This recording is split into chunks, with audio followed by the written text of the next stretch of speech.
네, 반갑습니다, 여러분들. 자, 이번 시간은요, 우리 5월 14일 날 있었던 계리식 시험, 자, 우편 상식, 그리고 금융 상식에 대한 문제풀이, 그리고 그 외에 여러분들께 꼭 좀 전해드리고 싶은 말, 그런 것들 좀 위주로 해서 좀 안내하는 그런 시간을 갖도록 하겠습니다. 자, 일단, 자, 우리 계리식 시험 끝나고 바로 이제, 저 같은 경우는 바로 이제 기출 해설을 올리고 하는데, 개인적인 사정 때문에 조금 늦게 올리는 건 좀 양해 부탁드리고요. 대신 이제 그 시험 끝나자마자 제가 늘 그 시험장에 직접 가서 문제도 풀고 또 여러분들의 어떤 모습도 보고 그랬었는데, 이번에는 좀 안타깝게 제 실수로 접수를 하지 못하는 바람에 시험장에 가지는 못하고, 대신 이제 우리 학원청에서 전해주는 그 사진 찍어서 보내준 그 문제지를 통해서 이제 직접 또 이번에도 역시 제가 시험장에 있다고 생각하고 직접 한번 풀어봤고요. 그리고 최대한 빠르게 가다반 그리고 간단 해설을 제 카페를 통해서 좀 올려드렸습니다. 그리고 이제 좀 학원 측 사정과 저의 좀 개인적인 어떤 그런 그 사정 때문에 바로 이제 기출 그 해설을 올리지는 못했지만, 다만 지금 시점에서 뭐 다른 뭐 선생님들도 기출을 해설을 이제 올렸을 거고요.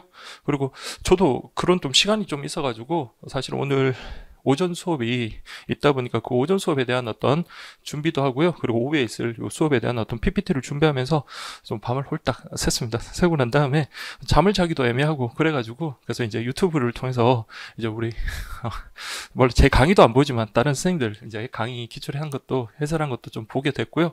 그리고 또 어떻게 하다 보니까 실제 이제 우리 수험생이 좀 올린 그런 영상을 좀 보게 됐는데, 좀 마음이 좀 그렇더라고요. 그래서 모든 시험이 다 그렇겠지만 정말로 열심히 하신 것 같은데, 뭐 결과가 아직 나온 건 아니지만 자신의 어떤 기대에 뭐 미치지 못하는 그런 성적이 나온 것 같아서 좀 마음이 안타깝고 좀 그렇기는 했습니다. 어쨌든 자, 좀 시험이라는 건 좀 냉정하고요. 또 어쨌든 또 마음 좀 잘 추스려서 좋은 방향으로 잘 결정을 했으면 좋겠습니다. 자, 일단 우리 여러분들 문제 분석부터 먼저 들어가도록 하겠습니다. 문제 분석 보시면 국내어편 13문제, 국제어편 7문제인데 제가 그냥 이거는 임의적으로 편의상 이렇게 이제 구분한 거고요. 솔직히 말씀드리면 여러분들 이거 국내어편, 국제어편 문제 구분하는 거 아무 의미 없습니다. 자, 여러분들 국내어편에 13문제 넘다고 여러분들이 그럼 국내어편은 공부를 훨씬 더 많이 하고 국제어편은 소홀히 하고 그런 거 아니잖아요. 그래서 솔직하게 여러분들 뭐 말씀드리면 우편 상식이든 금융 상식이든, 자, 우리 계리식 시험 문제는요, 그 학습 자료 넣은 거 처음부터 끝까지가 다 시험 범위입니다. 그리고 뭐가 중요한지 뭐가 중요하지 않은지 그건 절대로 모릅니다. 그래서 자, 이거 진짜 중요하니까 이거 내가 찍어줄게요, 이런 거 절대 믿지 마시고요. 그래서 실제로 뭐가 출제될지 안 될지 아무도 모르고, 그리고 실제 출제되는 거 그게 이제 중요한 지문이다, 이렇게 생각을 하시면 돼요. 다만 이번 시험에는 이렇게 13문제 7문제 이렇게 출제가 됐다. 그리고 자, 우리 2019년도, 2021년도에 출제되었던 자, 우리 법령 문제, 순수 법령 문제는 이번에 나오지 않았습니다. 제가 좀 개인적으로 좀 공을 좀 많이 들였던 그런 파트고, 그리고 미리 또 제가 준비를 했었어요. 그래서 제가 우스갯소리로 크리스마스 이브 날 자, 법령 파트 OX 지문 만든다고 먼저 막 그렇게 끙끙대며 실험했던 그런 기억이 있다고 우리 수업 시간에 그렇게 말씀을 드렸었는데, 어쨌든 뭐 이번에 시험에 안 나온 건 어쩔 수 없고요. 또 우리 차기 시험에 또 나올 수 있으니까 그건 또 대비를 하셔야 됩니다. 자, 그래서 한번 보시면 국내어편 전 영역의 고른 출제다. 그리고 자, 우리가 정리하기 상당히 힘들었던 이번에 새로 들어왔던 통상 우편물 감액에 그 추가된 내용, 그게 안 나왔어요. 거기 정리하고 문제 만든다고 정말 저도 고생하고 우리 수업 듣는 우리 학생 여러분들도 상당히 고생을 했는데, 그게 안 나오고, 예전부터 제가 순수하게 밀고 있었던 거 하나 있었죠. 그 서적과 관련되는 감액 대상 그 요건과 관련돼서, 그게 여러분들 예전 내용이 이번에 출제가 됐습니다. 그래서 뭐 어렵지 않게 여러분들 맞췄을 거라고 생각하고요. 다만 문제가 좀 세련되게 아주 좀 세련되게 문제가 출제됐더라고요. 그 다음에 순수 법령 문제, 영문제, 그리고 대체로 무난한 난이도다라고 돼 있고요. 그 다음 2022년 새롭게 추가된 부분이 출제가 다수됐다라고 이렇게 보시면 됩니다. 그래서 이게 뭐 운이 좋은 건지 뭐 어떤지 모르겠는데, 자, 우리 마지막에 우리 그 전범위 모의고사, 물론 이제 다른 과목하고 같이 좀 했으면 좋겠는데 그게 좀 학원 측 그 사정 때문에 그렇지 못하고 저만 그렇게 진행을 했었잖아요. 그때 여러분들 특히 우편 파트 관련해서는 자, 제가 새롭게 추가된 부분들 위주로 좀 출제를 좀 하겠습니다 라고 해가지고 그때 우리가 좀 정리했던 내용들이 많이 나왔어요. 그래서 우리 학생분들 중에 전범위 모의고사를 통해서 그거 정리하면서 알게 됐던 부분이 이번에 좀 도움이 많이 됐다라고 그렇게 말씀하신 분도 계셨고요. 아무튼 자, 우편 상식에서 이번에 대규모 많이 이제 많은 분량이 들어오는데 그 우정 교정사업본부에서 대놓고 이번에 문제를 학습량을 좀 늘리면서 자 우리가 이번에 추가한 것 출제할게 그러면서 출제를 많이 했습니다. 그러면 매 시험마다 이렇게 새롭게 추가된 부분이 출제 빈도가 높냐?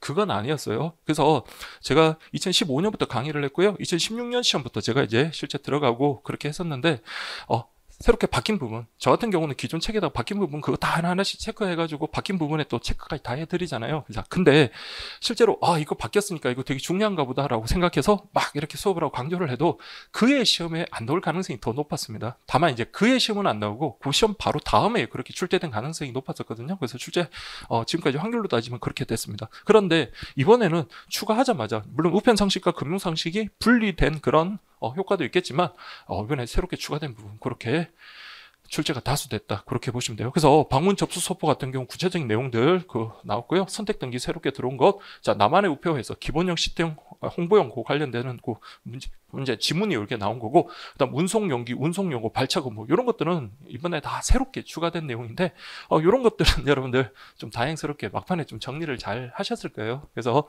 우리가 그때 전범위 모의고사나 OX 지문 등을 통해서 딱 공부했던 그런 내용들이 나와가지고 저는 어렵지 않게 다행히 좀 풀릴 수 있었는데 우리 수험생 여러분들은 아무래도 다른 과목들 컴퓨터라든지 한국사 공부하느라고 좀 힘들 수도 있을 거다 그렇게 생각이 드는데 어쨌든 이 문제 통해서 우리 확인 한번 해보도록 하고요.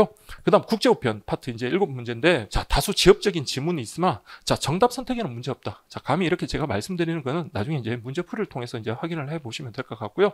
역시 우리 국제우편 파트 관련해서도 순수 법령, 근데 국제우편은 국제우편 규정이 있고 그 다음에 우편법에서 좀 일부 정도가 있기 때문에 거의 법령 문제, 순수 법령 문제는 거의 나오지 않았습니다만은 자 문제가 없었다 이렇게 보시면 되고요. 그 다음 2022년 새롭게 역시 추가된 부분에 출제가 다수됐다. 그래서 사전 통관 정보, 물론 사전 통관 정보라는 것 요거 예전에 간단하게 한두 줄 정도 이렇게 설명된 게 있었는데 이번에 좀 대폭 내용이 들어갔잖아요. 자 거기서 이제 출제가 됐고요. 그 다음 국제우편 스마트 접수, 이건 완전히 새롭게 들어왔던 그런 부분이고, 국제신 우편권 추가된 내용에서 통으로 이렇게 한 문제 나왔습니다. 그래서 여러분들 자 여기 보면 IBRS도 예전에 한번 통으로 한 문제 나왔었고요. IBRS EMS도 통으로 한 문제 나왔고, 자, 그 다음 이제, 국제해신 우편권, 이것도 이제 통으로 한 문제 이렇게 나왔습니다. 이제는 뭐가 나올 줄 모르겠지만, 어쨌든, 자, 이렇게, 출제가 됐고요. 국내우편, 국제우편.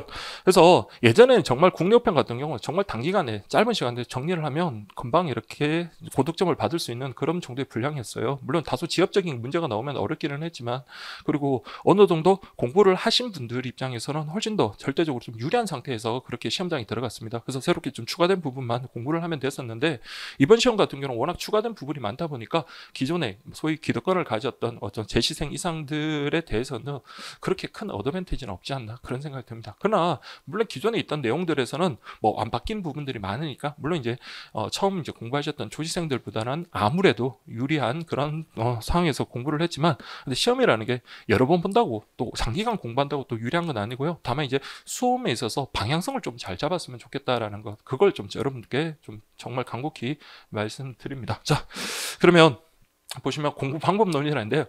공부 방법론. 자, 네가 뭔데 감히 건방지게 그런 말을 하느냐 이렇게 생각할 수도 있는데, 물론 맞습니다. 여러분들 제가 이렇게 하라 저렇게 하라 할 수 있는 입장도 아니고요.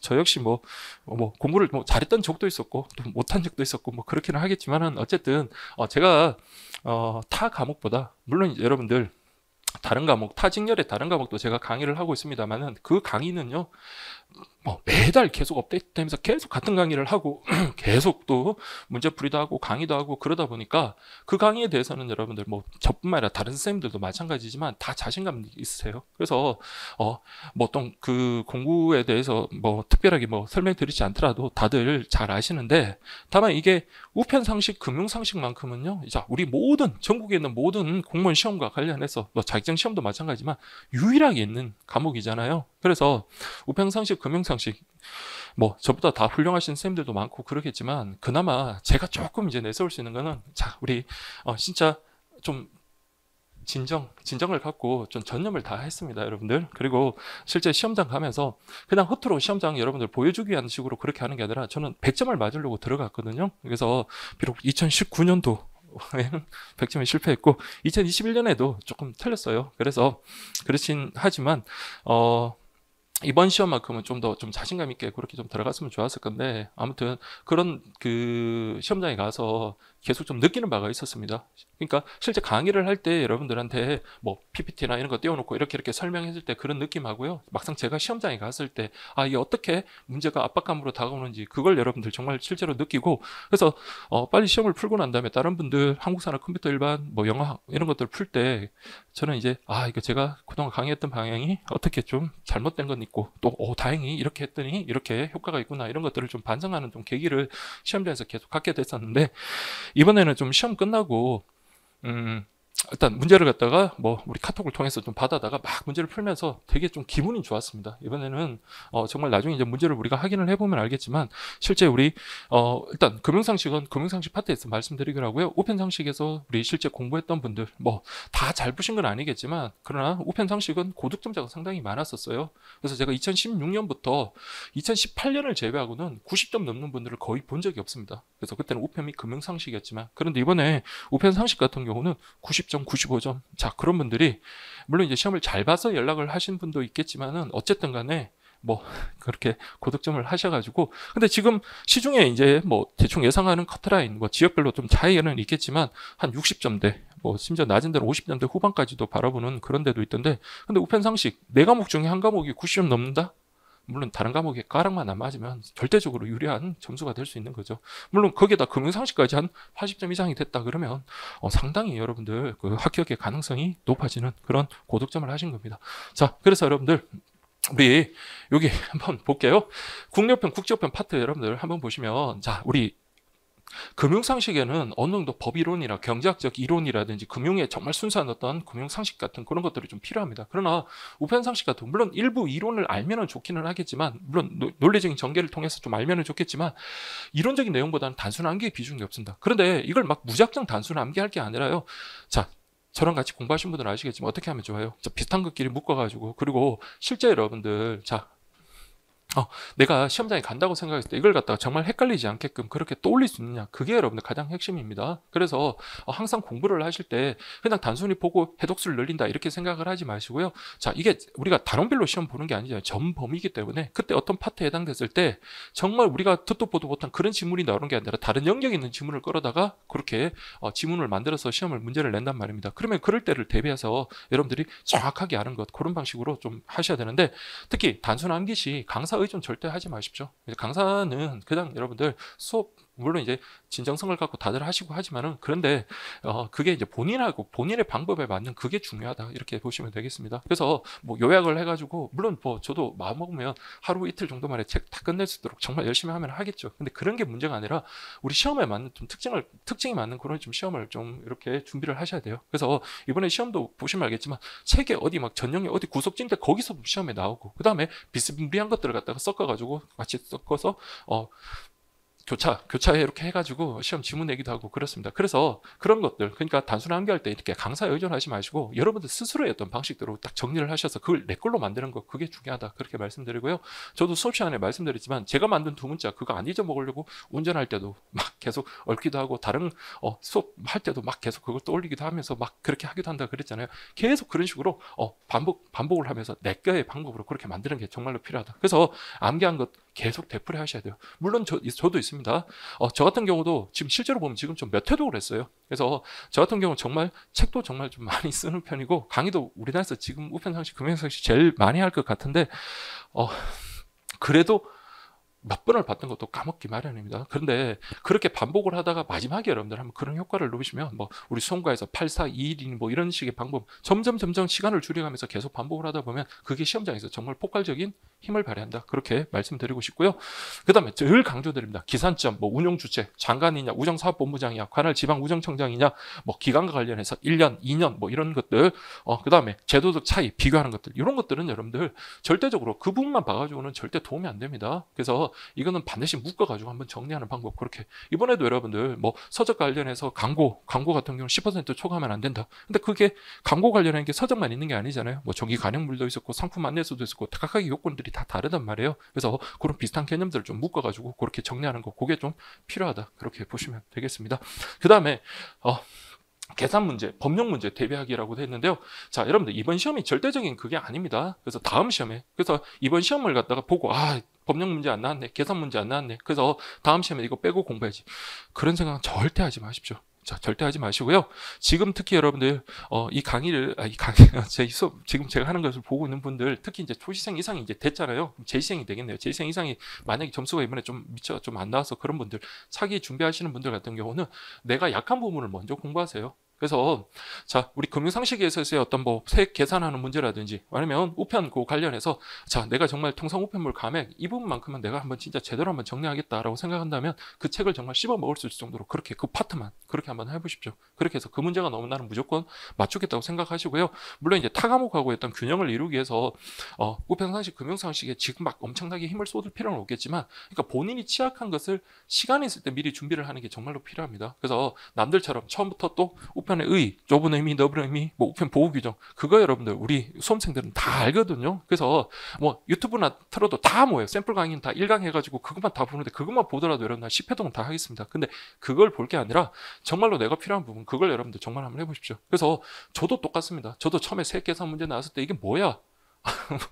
오히려 막 옛날에 잘하던 수학조차 더하기 빼기도 잘 안 되고 막 그랬었는데, 이게 하다 보면 이게 계속 요령도 생기고요.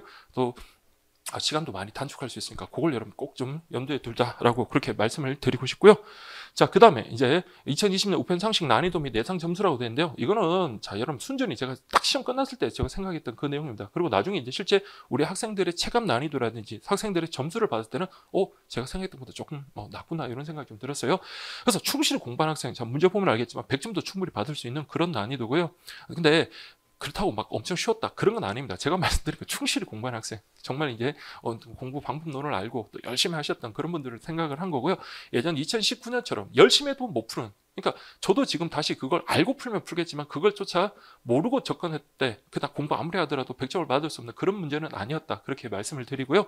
다만 이제 개수형 문제의 출제 방식, 자, 이런 거는 아무래도 시간을 많이 잡아먹죠. 그러니까 이게 여러분들의 소위 말해서 인생에 걸린 문제다 보니까 혹시 내가 실수하지 않을까, 그래서 지문을 하나하나 더 한 번씩 더 보게 되고, 또 꼼꼼하게 개수형 같은 경우는 전체 지문을 다 봐야 되는 만큼 시간이 좀 아무래도 부족하지 않았을까. 그리고 또 이제 타 과목 같은 경우, 특히 뭐 이번에 뭐 항공사도 좀 어려웠다고 그러고요. 컴퓨터를 반에 늘 어려운 거니까, 그래서 그런 과목들하고 같이 시험을 치다 보면 아무래도 시간이 부족하고, 그리고 또 시험장에서 어떤 긴장감이라든지 또 이렇게 익숙지 않은 그런 것들 때문에 여러분들 좀 실력 발휘를 좀 못하셨던 분들도 뭐 컨디션 저하라든지 그런 것들 있다 보니까 아무래도, 그래서 제 개인적으로 한 85점 이상이면 뭐 충분히 고득점이다 이렇게 생각을 하게 되고요.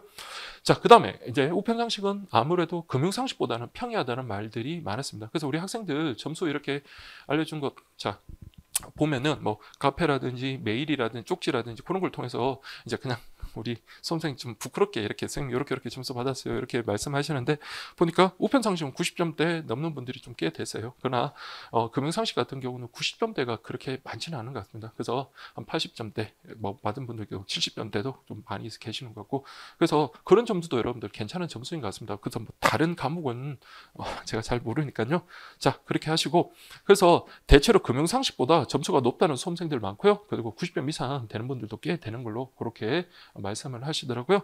그리고 지금 문제는 여러분들 점수는 이렇게 지난번보다 좀 높아진 것 같지만 그러나 편차는 심할 것 같습니다. 그래서 이게 아무래도 갑자기 친 시험 때문에 어느 정도 좀 충실히 공부했던, 좀 준비를 예전부터 좀 하셨던 분들이 같으면 고득점이 좀 됐을 거고, 좀 단기간에 하셨던 분들은 아무래도 불량적인 측면이나 그런 것 때문에 점수가 좀 낮아질 것 같아요. 그러다 보니까 요 편차는 심하게 해서, 그래서 평균 점수는 아무래도 좀 낮아지거나 커트라인, 뭐 이번에 워낙 또 많이 예전보다 많이 뽑는 데다가 또 지원자 수는 좀 줄고 이러다 보니까 아무래도 그런 게 좀 있지 않나. 그래서 이번에는 변별력을 키우는 데는 아주 좋았던 것 같습니다. 그래서 몇몇 아주 좀 아쉬운 그런 너무 좀 디테일한 부분이, 물론 그런 지문이 좀 있기는 하지만 그러나 이전 그 두 해 시험보다는 훨씬 더 깔끔하게, 그리고 또 정성을 들여서 문제를 만들었다라는 그런 생각이 들고요. 물론 두 해 전에도 여러분들 정말 보면 진짜 문제 정말 잘 만들었다 하는 지문들도 꽤 됩니다. 꽤 되는데 근데 너무 어려운 그런 것들도 있다 보니까, 그래서 충실하게 열심히 공부했던 학생들이 합격의 영광을 누리는 그런 좀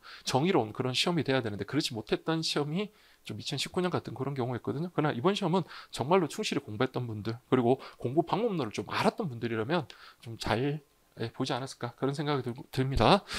자, 어쨌든 여러분들 이렇게 말씀을 드리고요. 자, 문제풀이를 하는데, 다만 여러분들, 문제풀이는 제가 그 당일날 바로 그냥, 빨리 이제 문제 풀어가지고, 그 이제 가다반까지 그렇게 올리고요. 그렇게 해서, 뭐, 가다반에다 해설도 거의 간단 해설이라고 그렇게 올렸잖아요. 그래서 지금은 여러분들 시간이 지난 만큼, 그냥 문제풀이, 물론 문제풀이도 하겠지만, 다만 이제 그, 우리 학생분이 그런 말씀을 하셨어요. 선생님, 이번에 선생님 그 수업이랑 그 OX, 그리고 문제집 때문에 도움을 많이 받았는데 선생님도 한번 이번에 좀 다른 선생님들처럼 좀 자랑도 좀 하고 그리고 좀 어필도 좀 하고 그렇게 했으면 좋겠다 그런 말들을 좀 하더라고요. 그래서 그래도 같이 그래도 선생님은 같이 이제 같이 암기도 하고 같이 이렇게 하는 분인데 여러분들이 어떻게 이제 공부를 하고 좀 시험에 접근했는지 그런 식으로 다른 방식으로 조금 이렇게 문제 풀이를 해줬으면 좋겠다라는 그런 말도 있었고요. 그리고 예전 실강할 때도 또 우리 학생 중에 한 명이 그런 말씀을 하시더라고요. 선생님 이번에 진짜 이거 남들이 그러니까 이게 그냥 단순히 학습 자료에 있는 거 말고 그냥 틀린 지문까지도 완전히 똑같이 만든 그런 지문이 있으면 한번 선생님 한번 광고 한번 해보세요라고 그런 말들을 하더라고요. 뭐 굳이 광고는 아니래도 여러분들 그러니까 그동안 문제를 갖다 쭉 분석을 하고 계속 좀 하다 보니까 그러니까 우리 출제자 마음하고 저하고 마음이 좀 통한 그 부분도 없지 않아 있는 것 같습니다. 자 그런 거 물론 이제 학습 자료 있다 보니까 이런 내용들이 있기는 한데 하나 틀린 지문이라든지 그렇게 좀 제가 강조했던 그런 것들이 정말 어떻게 여러분들 접근이 어떻게 유사하게 이렇게 나왔는지 한번 확인하는 그런 시간을 좀 갖도록 할게요. 자 그러면 1번 문제부터 한번 보도록 하겠습니다. 자 우편물의 외부 표시 기재 사항에 대한 설명을 옳은 것 그랬습니다. 자 통상 우편물 감액 받기 위해서는요 집배 코드별로 구분하여 제출한다. 자 우리 제 지문에 OX 지문에는 그렇게 놨어요. 자 통상 우편물 감액 관련해서는 일단 집배 코드 쓸 수 있고요. 그리고 통상 우편물 우리 감액 그 관련해서 계속 나왔잖아요. 집배 코드별로 구분하면 집배 코드별로 구분하면요 그만큼 우리 우체국에서는요 일손을 들 수가 있잖아요. 딱 집배 코드별로 구분해서 딱 주니까. 그래서 자 요금 감액 받기 위해서는 집배 코드별로 구분해서 제출해야 된다. 맞는 지문이 되겠습니다. 자 집배 코드는 자 여기 보시면 예전에는 집배 코드 이거 외우기가 조금 어려웠었습니다. 그러나 이게 통상 우편물 감액이 여러분들 학습 자료에 들어오고부터는 계속 등장을 했죠. 그래서 집중국 배달국 팀9라 그랬어요. 팀9 요거 순서 절대 잊지 말고요. 그래서 2322이라고 했습니다. 2322. 그래서 이거는 3222 이러면 안 됩니다. 자 그렇게 해서 이렇게 여기 2322. 자 3번 보시면 우체국과 협의되지 않은 우편요금 표시 인형 표시할 수 없으나 그렇죠. 지 마음대로 우편요금 뭐 지불했다는 표시 인형 그런 걸 찍을 수는 없겠죠. 그래서 이거는 맞아요. 그러나 개인정보 보호법령에 따른 주민등록번호 기재할 수 있다. 이거는 우리 뭐 교재도 있지만 자 여러분들 우편물 표면에다가 주민등록번호를 기재한다. 자, 요즘엔 여러분들 인터넷에도 주민등록번호 다 안 넣잖아요. 뭐 기껏해 앞에 6자리랑 뒷자리 하나 이제 그렇게 넣는데 이건 말이 안 되죠. 그래서 주민번호를 기재할 수 없다. 이렇게 되는 거고요. 그다음 자, 요 4번 지문이 좀 낯선 지문입니다. 자, 요거는 제 OX에도 없습니다. 근데 이거 한번 보세요. 집배 코드란 우편물 구분을 편리하게 할 수 있도록 만든 일종의 코드로서 자, 요거는 맞죠, 여러분. 집배 코드 우편물 구분을 편리하게 할 수 있다. 자, 문자로 기재된 수취인의 주소 정보를 자, 우리 주소 어떻게 합니까? 뭐 서울특별시, 동작구, 노량진동, 만양로, 뭐 1구 막 이렇게 한단 말이에요. 그러면 이 주소 정보를 갖다가 일정한 기준에 따라 자, 여기 보시면 숫자로 변환한 것이다. 그런데 여러분들 우리 집배 코드 할 때는 2322 할 때 우리 도착국에 보면 뭐 A1 뭐 이런 식으로 해가지고 문자까지 같이 넣는단 말이에요. 그래서 이 경우에 자 숫자로만 변환하는 것, 딱 우리 주소를 갖다가 숫자로 변환하는 것. 그래서 우리 뭐 우편 번호 같은 경우 5자리만 딱 보면 아이가 어느 동네인다라는 것을 알 수 있잖아요. 그래서 이 경우에는 집배 코드가 아니라 우편 번호다. 그렇게 보시면 되겠습니다. 그래서 이것도 틀린 지문 이렇게 보시고요. 그래서 이게 정답은 1번이 되겠습니다. 자, 이거는 뭐 그렇게 어려운 내용은 아니었고요. 자, 그래서 여러분들 이번에 자 보시면 이거 정답 맞추는 거는 아무 의미 없습니다. 그냥 이번에 이 파트 여러분들 자 OX 지문 가지고 공부 한번 해보자고요. 자 한번 보세요. 우편물에는 외부에 집배 코드 기재할 수 없다. 방금 봤지만 집배 코드 기재할 수 있는 거고요. 통상 우편물 감액을 받기 위해서는 집배 코드별로 구분하여 제출해야 한다. 요거 우리 방금 나왔던 시험 지문이죠. 그래서 요거 맞는 지문입니다. 자, 이렇게 하시고요. 그 다음에 집배 코드 총 8자리, 2222. 자, 2222이 아니라 2322에서 총 9자리 이렇게 되고요.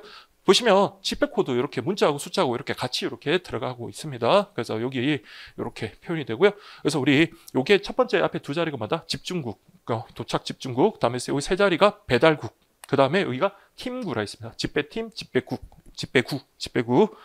자, 그 다음에 개인정보 보호령에 따른 주민등록번호 등 고유 식별정보. 자, 이거 외부에 기재할 수 있다 없다? 당연히 없죠. 그래서 이거 맞는 지문 이렇게 보시면 돼요.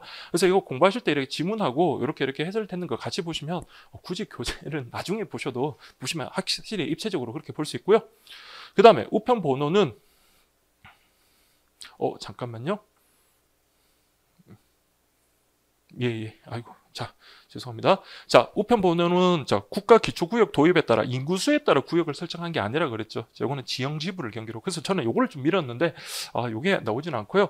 다만 이제 5자리 국가 기초구역 번호로 구성된다. 그래서 이건 인구수가 아니라는 거예요. 그래서 이참에 여러분들 공부할 때 요 해당되는 파트들 그냥 같이 한번 정리하면서 이렇게 좀 지문으로 확인을 하는 그런 시간을 좀 가졌으면 좋겠습니다. 자, 이런 방식은 우편 상식과 금융 상식 마찬가지로 그렇게 할게요. 어차피 기출 그 관련해서는 여러분들 궁금해서라도 여러분들이 다 책을 찾아봤고요. 그리고 실제 우리 학생들이 더 잘합니다. 제가 지난번 한번 경험을 해보니까. 그래서 그때 또 해설지를 통해서 여러분들 또 보면 되니까요. 자, 그 다음에 집배 코드는 총 9자리 3222. 자, 이거 우리 출제자하고 저하고 마음이 통했죠. 3222이 아니라 2322 이렇게 돼야 되는 거고요. 자, 이게 여기 보시면 아래 집배 코드에서 배달국 코드는 1이다라고 되는데 이거는 도착 집중국이고 배달국은요 2번이 돼야 된다. 이런 식으로 해서 우리 집배 코드에 대해서 이렇게 좀 정리를 하시면 될 것 같습니다. 자, 이렇게 해서 확인하시고요. 자, 그 다음에 2번 한번 볼까요? 자, 방문 접수 소포에 대한 설명으로 옳은 것은 이라고 되어 있습니다. 자, 방문 접수 소포. 자, 이제 이름이 우체국 소포입니다. 자, 그럼 보시면 인터넷 우체국을 이용하여 방문 접수 신청 가능하나. 자, 여러분들 우리 방문 접수 소포는 다 된다 했습니다. 앱으로 신청하든 전화로 하든 직접 우체국에서 신청하든 그리고 심지어 뭐도요? 수취인 요금 부담 착불로도 가능하죠. 그래서 불가하다. 요건 틀렸고요. 자, 그 다음에 초소형 특정 요금. 자, 얘는요 별도 요금을 적용하죠. 그래서 이건 뭐라 그랬어요? 진짜 작은 물건인데 이걸 갖다가 여러분들 평균 요금이나 이런 거 가지고 막 이렇게 적용하는 건 좀 그러니까 너에 대해서 초소형 뭐 USB 같은 거 이런 걸 막 다량으로 보내는데 이걸 갖다 일반 그 요금으로 이렇게 보내는 거는 그 발송인 입장에서는 좀 돈이 아깝잖아요. 그래서 이 경우에 자 특별히 이렇게 인정을 하는 겁니다. 그래서 월 평균 10,000통 이상. 맞네요. 발송업체 중 초소형 물량이 그래서 이거 80%가 아니라 몇 프로라 그랬어요? 자, 이거는 90% 이상의 경우에 적용이 가능하다. 그렇죠? 이것도 뭐 충분히 대비가 가능했던 거고요.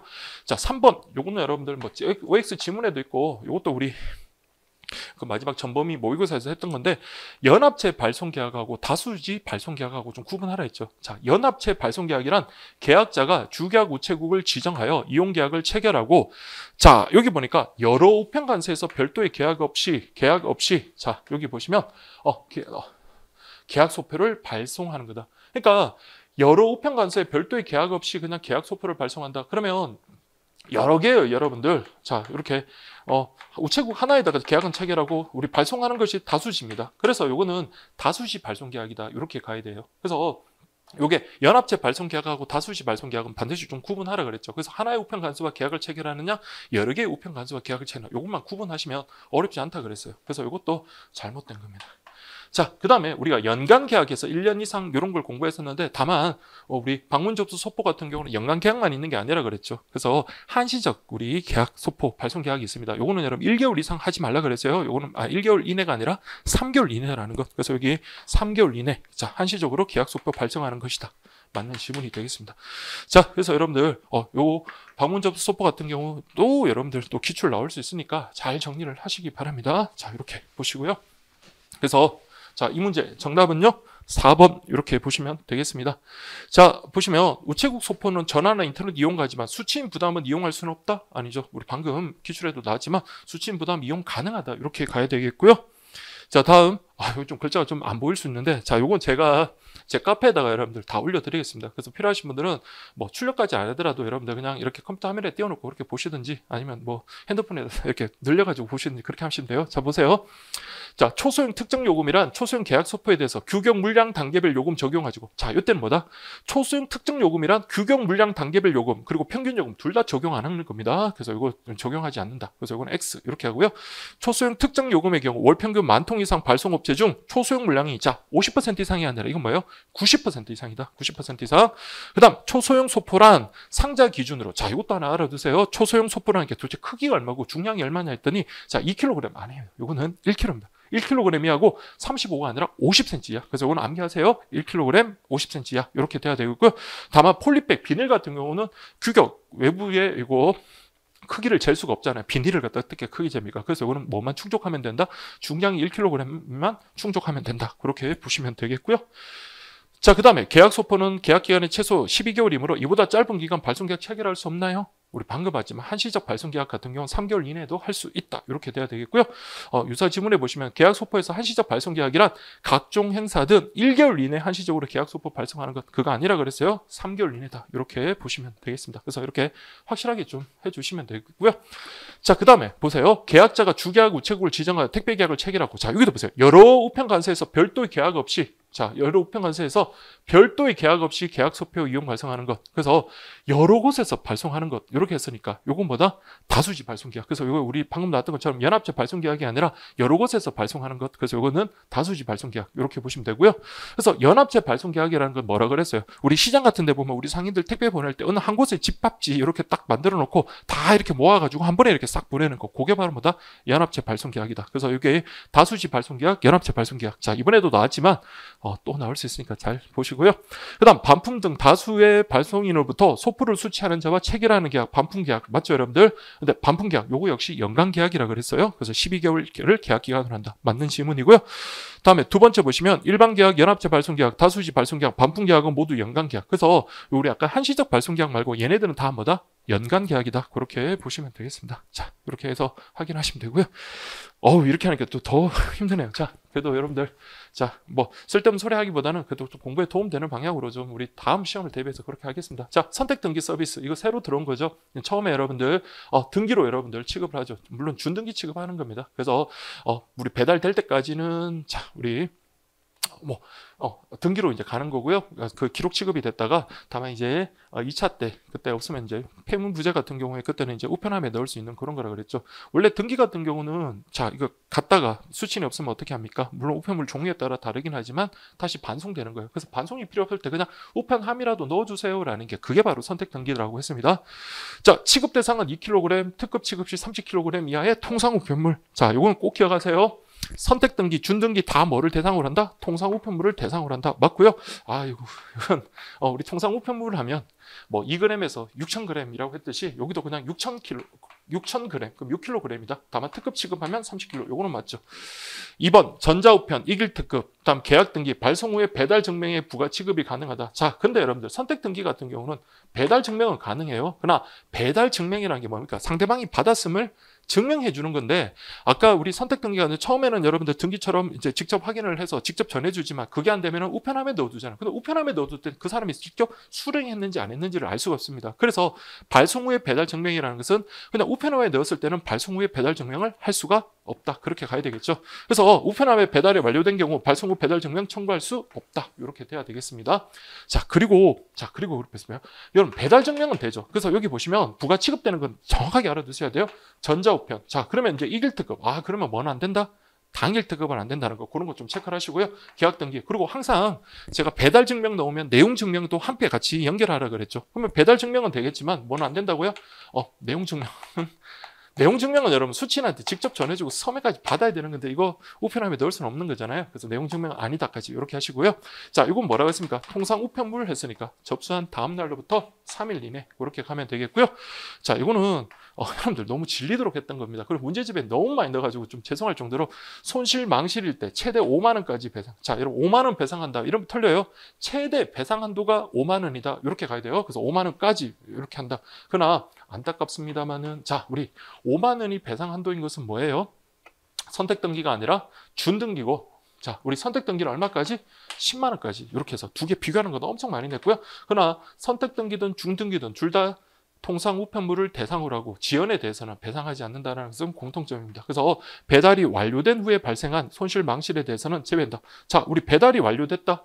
이 경우에 선택 등기 같은 경우는 그 배달 전까지 이렇게 기록 취급되는 거고, 이후에 여러분들 그 우편함에 넣거나 그래서 나중에 뭐 손실하는 거 그런 것들은 자, 손해배상에서 제외된다. 요거는 맞네요.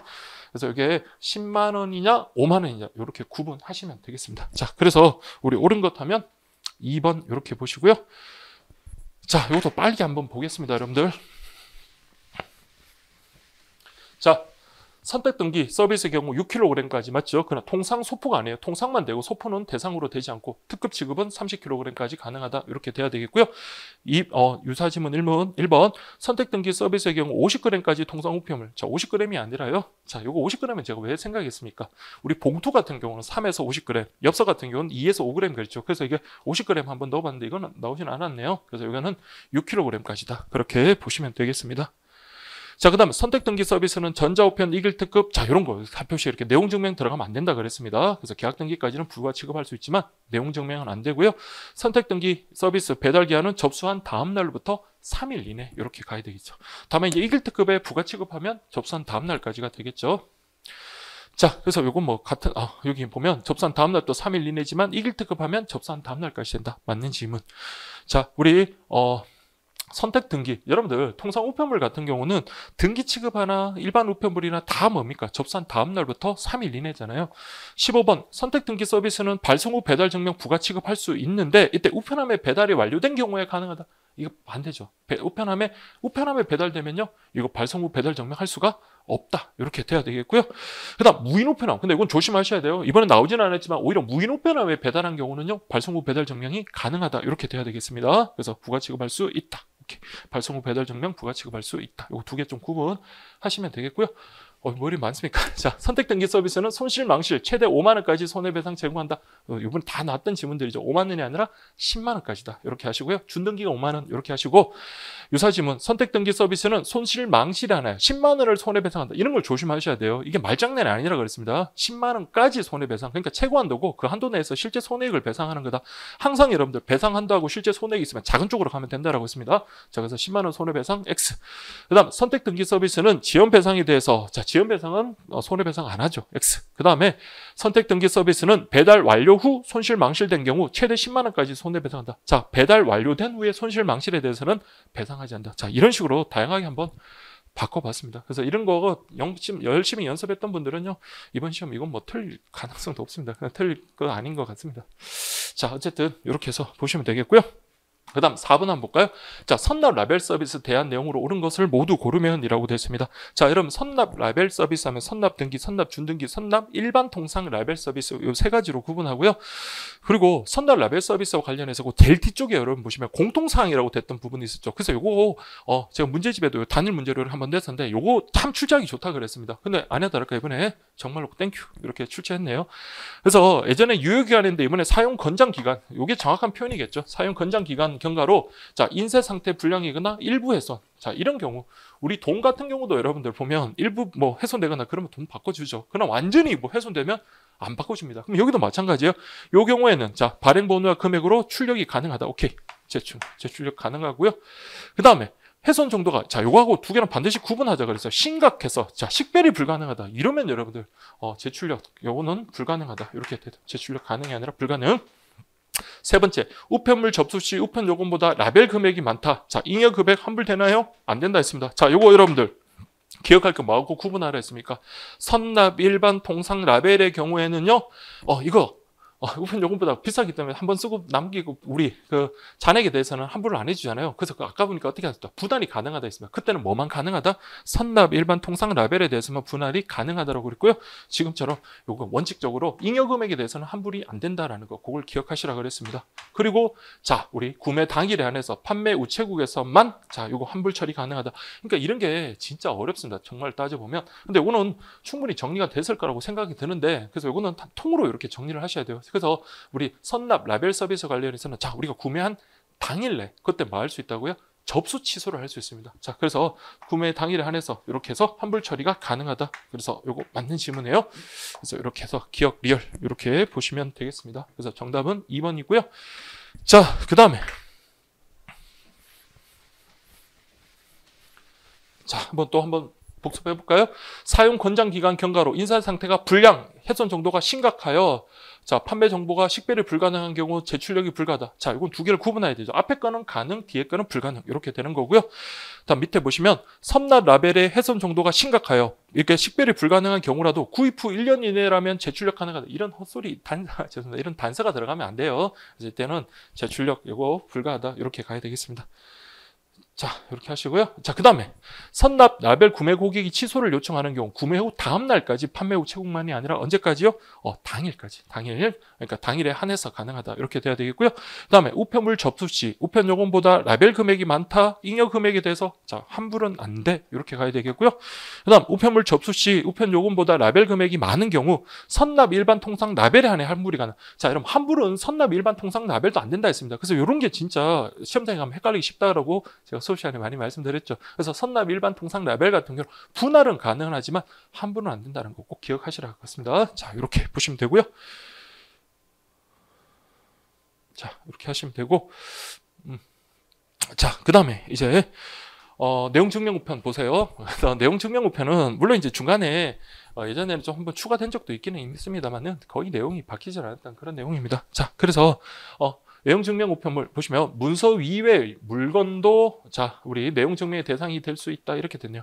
자, 여러분 내용 증명 우편물이라는 건 말 그대로 뭡니까?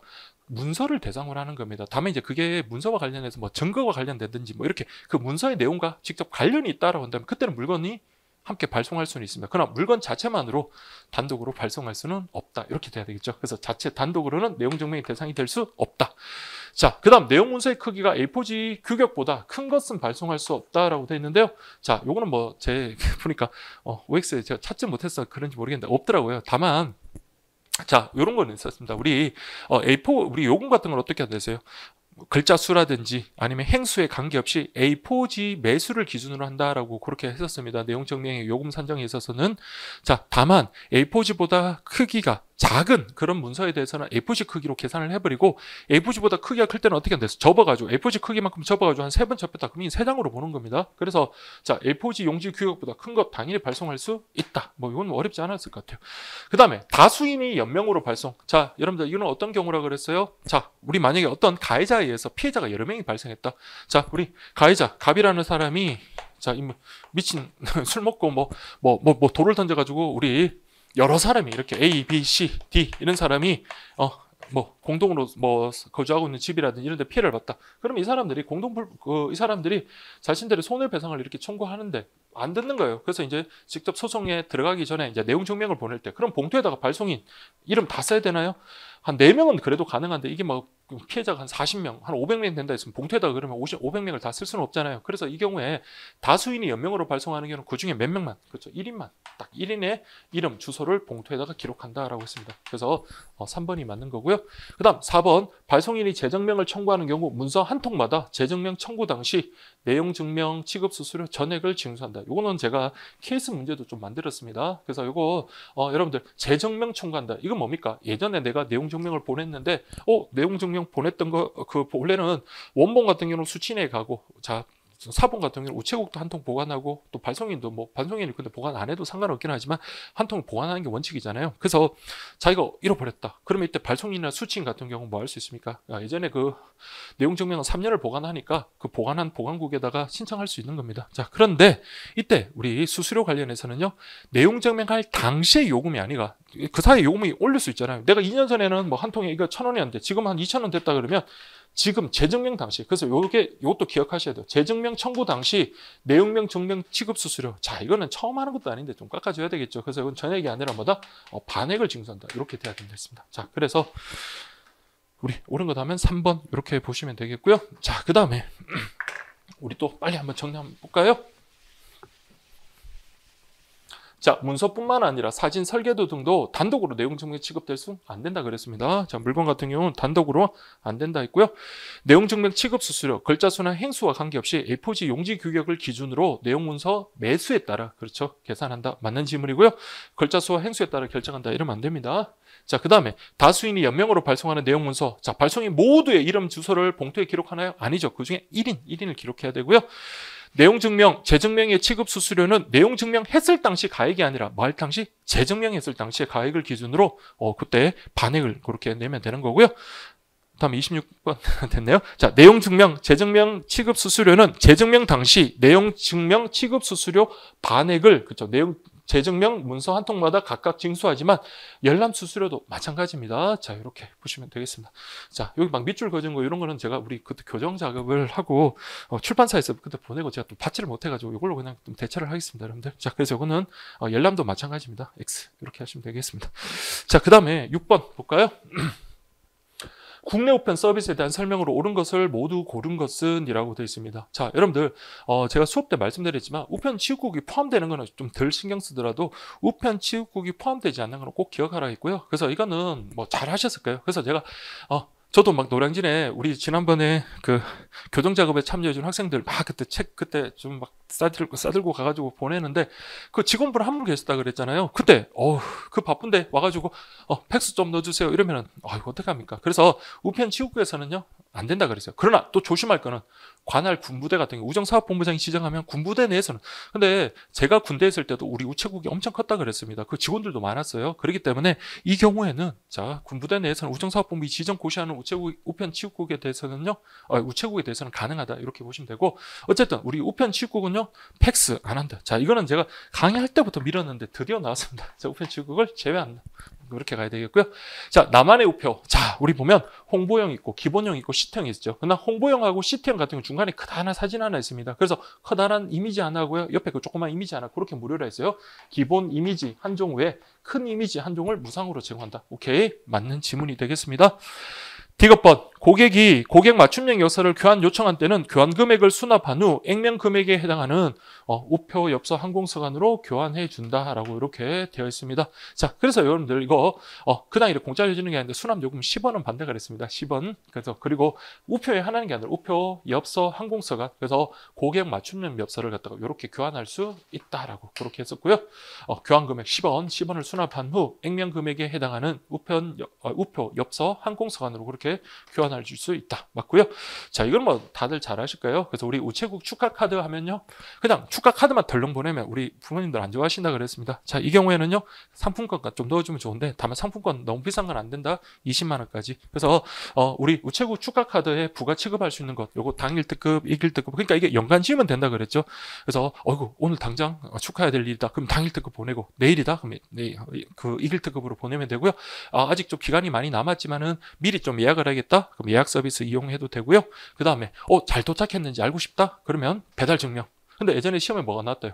축하 카드인데 무슨 내용 증명입니까? 이게 뭐가 좋은 일이라고 내용 증명을 축하 카드에 보냅니까? 내용 증명은 아니라 그랬고요. 그 다음에 이렇게 문화상품권을 함께 동봉해주면 받는 분의 기분이 더 좋아질 겁니다. 이건 얼마까지? 20만 원까지 그랬어요. 20만 원.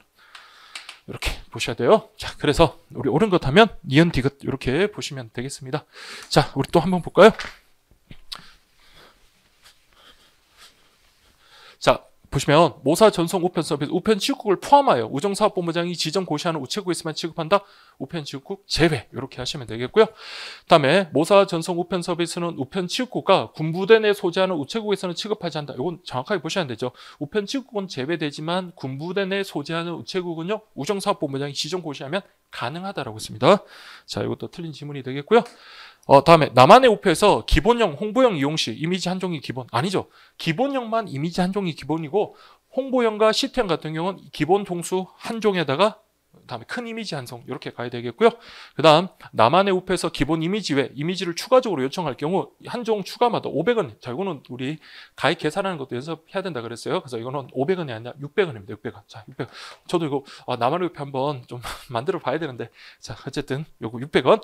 이용 실적에 따라 고객 이미지를 최대 10종이 아니라 우리 몇 종까지? 20종까지 그렇게 가능하죠. 이게 4, 5, 20 이렇게 된다라고 했습니다. 그래서 이렇게 또 한번 확인을 해 주시면 되겠고요. 자, 그 다음에 고객 맞춤형 엽서에서 고객이 교환을 요청할 때는 그쵸 훼손 엽서로 규정해서 얼마? 10원 수납하고 엽서로만 교환해 주는 게 아니라 엽서뿐만 아니라 우표 그 다음에 항공서간으로 교환해 준다. 액면 금액에 해당하는 자 그렇게 하시고요. 그 다음 고객 맞춤형 엽서의 교환을 고객이 청구할 때는 훼손 엽서의 처리 규정을 적용하고 무료로 액면 금액에 해당하는 무료가 아니라 10원은 받습니다. 여러분들. 자 그렇게 보시면 되겠고요. 자 그 다음 고객 맞춤형 엽서의 교환을 청구할 때는 엽서가 아닌 우표나 항공서간으로 교환 받을 수도 있다. 맞는 질문이 되겠고요. 자 경조카드와 함께 자 문화상품권 얼마까지? 10만 원이 아니라 20만 원 한도 이렇게 정리하시면 되겠습니다. 알겠죠 여러분들? 자 이렇게 하면 여러분들 이 해당 파트는 그래도 좀 기억에 오래 남을 것 같아요. 자 그 다음 7번 보세요. 별납, 혼합 우편물에 대한 설명으로 옳지 않은 것은 이라고 되어 있습니다. 그래서 별납, 혼합, 그 다음 수취인 부담 뭐 이렇게 비스무리한 것들은 같이 세트로 여러분들 좀 구분해가지고 정리를 하셔야 된다고 했습니다. 물론 이건 국제우편에서의 별납, 혼합, 수취인 부담, 그다음에 해외 반품 서비스나 해신 우편까지 같이 이렇게 다 이렇게 구분해서 이렇게 정리하셔야 돼요. 자, 1번 보세요. 이거는 시험에도 예전에 나왔는데, 자, 별납 같은 경우, 별납은요, 관할 지방 우정청장이 별납 우편물을 접수할 수 있도록 정한 우체국이나 우편치육국. 그렇죠? 여러분들, 별납은 우편치육국이라 하더라도 관할 지방 우정청장이 지정하면 가능하다 했습니다. 그러나, 자, 여러분들, 그거 뭐죠? 혼합 같은 경우는요, 치국국은 어떻게 된다 했습니다. 치국국, 총괄 우체국의 승인을 받은 치국국만 가능하다 했잖아요. 그러니까 이런 걸 좀 구분해서 딱 정리를 하시고요. 우편 요금 수취인 부담은요, 우리가 일반적으로 배달 우체국장하고 계약을 하지만 그 등기 소포하고 그 다음에 계약 등기 같은 경우는요, 접수 우체국장과 계약을 한다 했던 거, 그거랑 이렇게 세 개를 한 번에 묶어서 좀 정리를 하셔야 된다 했습니다. 자, 그래서 우리 첫 번째 거는요, 이용 가능하다 맞는 지문. 그 다음에 별납 우편물에는 원칙적으로 날짜 도장 찍지 않는다. 자, 왜 여러분 별납 하는데요? 도장 찍기 싫은 거잖아요. 그래서 우리가 우표 붙이는 것도 귀찮고 도장 찍는 것도 그런 것들 덜어주는 장점이 있다 했습니다. 그거 날짜 도장을 찍지 않는 건 별납, 혼합, 수취인 부담 모두 공통점이라 그랬어요. 그래서 이것도 맞는 지문. 그 다음 최초 요금 혼합 계약일부터 체납하지 않고, 자, 4년간 성실히 납부한 사람은 담보금 50% 면제 대상이다. 자, 여러분들 이거 담보금 관련해서 뭐 전액 면제 대상자도 있고 50% 면제 대상자도 있는데, 50% 면제 대상자는 2년간 성실히 납부한 사람이고, 자, 여러분들 우리 전액 면제 대상자는 뭐라 했어요? 공사, 건백, 카게라고 했습니다. 자, 그래서 이게 공공기관이나 요 4년간 또 100만 원 이하 뭐 이런 것. 자, 그래서 4년간 성실히 납부한 사람은요, 공사 건백하게 해가지고 요거는 전액 면제 대상자다, 이렇게 가야 되겠고요. 그 다음에 요거는 문장 자체 그대로 하면 돼요. 그래서 혼합을 갖다가 내가 A 우체국에다가 체결을 했는데 제가 이사 갔어요. 그러면 거기까지 계속 가서 이렇게 혼합 우편물을 접수하고 그렇게 하긴 그렇잖아요. 그러면 혼합 우체국 이렇게 이송을 좀 신청할 수 있는, 변경을 신청할 수 있어요. 그때는요, 모든 우체국에서 가능하다. 그래서 그래서 제가 자 말씀드리지만 항상 여러분 모든, 반드시 이런 말 나오면 무조건 여러분 거기에다가 무조건 체크를 해서 그 문장을 정확하게 계속 좀 반복을 하셔야 되는 거예요. 그래서 이건 딱딱 들어오잖아요. 모든 요금 혼합 계약자는 혼합 계약 후 변경 신청 제도를 이용할 수 있다. 알겠죠? 자, 이렇게 보시면 돼요. 그래서 옳지 않은 것 하면 3번 이렇게 보시면 되겠습니다. 자, 그러면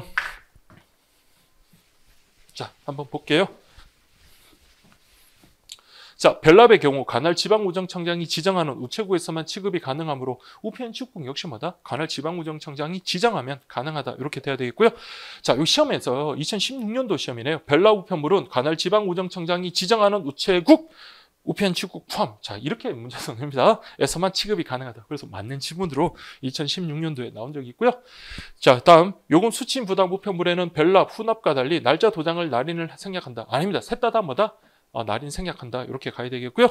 그 다음에 혼합 우편물의 경우 최초 계약한 날부터 체납하지 않고 2년간 성실히 납부한 사람은 담보금을 면제한다라고 되어 있네요. 그래서 2년간 성실히 납부한 사람은 50% 면제하고요. 그다음 밑에 혼합 우편물의 경우 최초 혼합 계약일부터 체납하지 않고 3년간 성실히 납부한 사람은 전액 면제가 아니라 4년간, 이런 식으로 해서 이렇게도 해보고 저렇게도 한번 해보면 좋을 것 같고요. 그다음 요금 혼합의 경우 국가 지자체 같은 경우는 전액 면제 대상자지만 금융기관, 자, 전액 면제 대상자가 아니다, 공사 건백하게라고 해가지고요, 다 전액 면제 대상자. 그래서 이렇게 두 문자로라도 암기를 하세요. 공공기관 4년간 건실한 사람, 그 다음에 100만 원 이상이 아니라 100만 원 이하, 먹튀에도 싸다, 이렇게 가야 돼요. 그 다음에 카드, 그 다음에 이렇게 이제 계약자 이렇게 면제해가지고요, 공사 건백하게, 이런 식으로 외우라 그랬습니다. 자, 그 다음 8번. 자, 요거 여러분들 딱 나오는 순간 전 너무나 기뻤습니다. 자, 우리 잘 하셨을까요, 요거?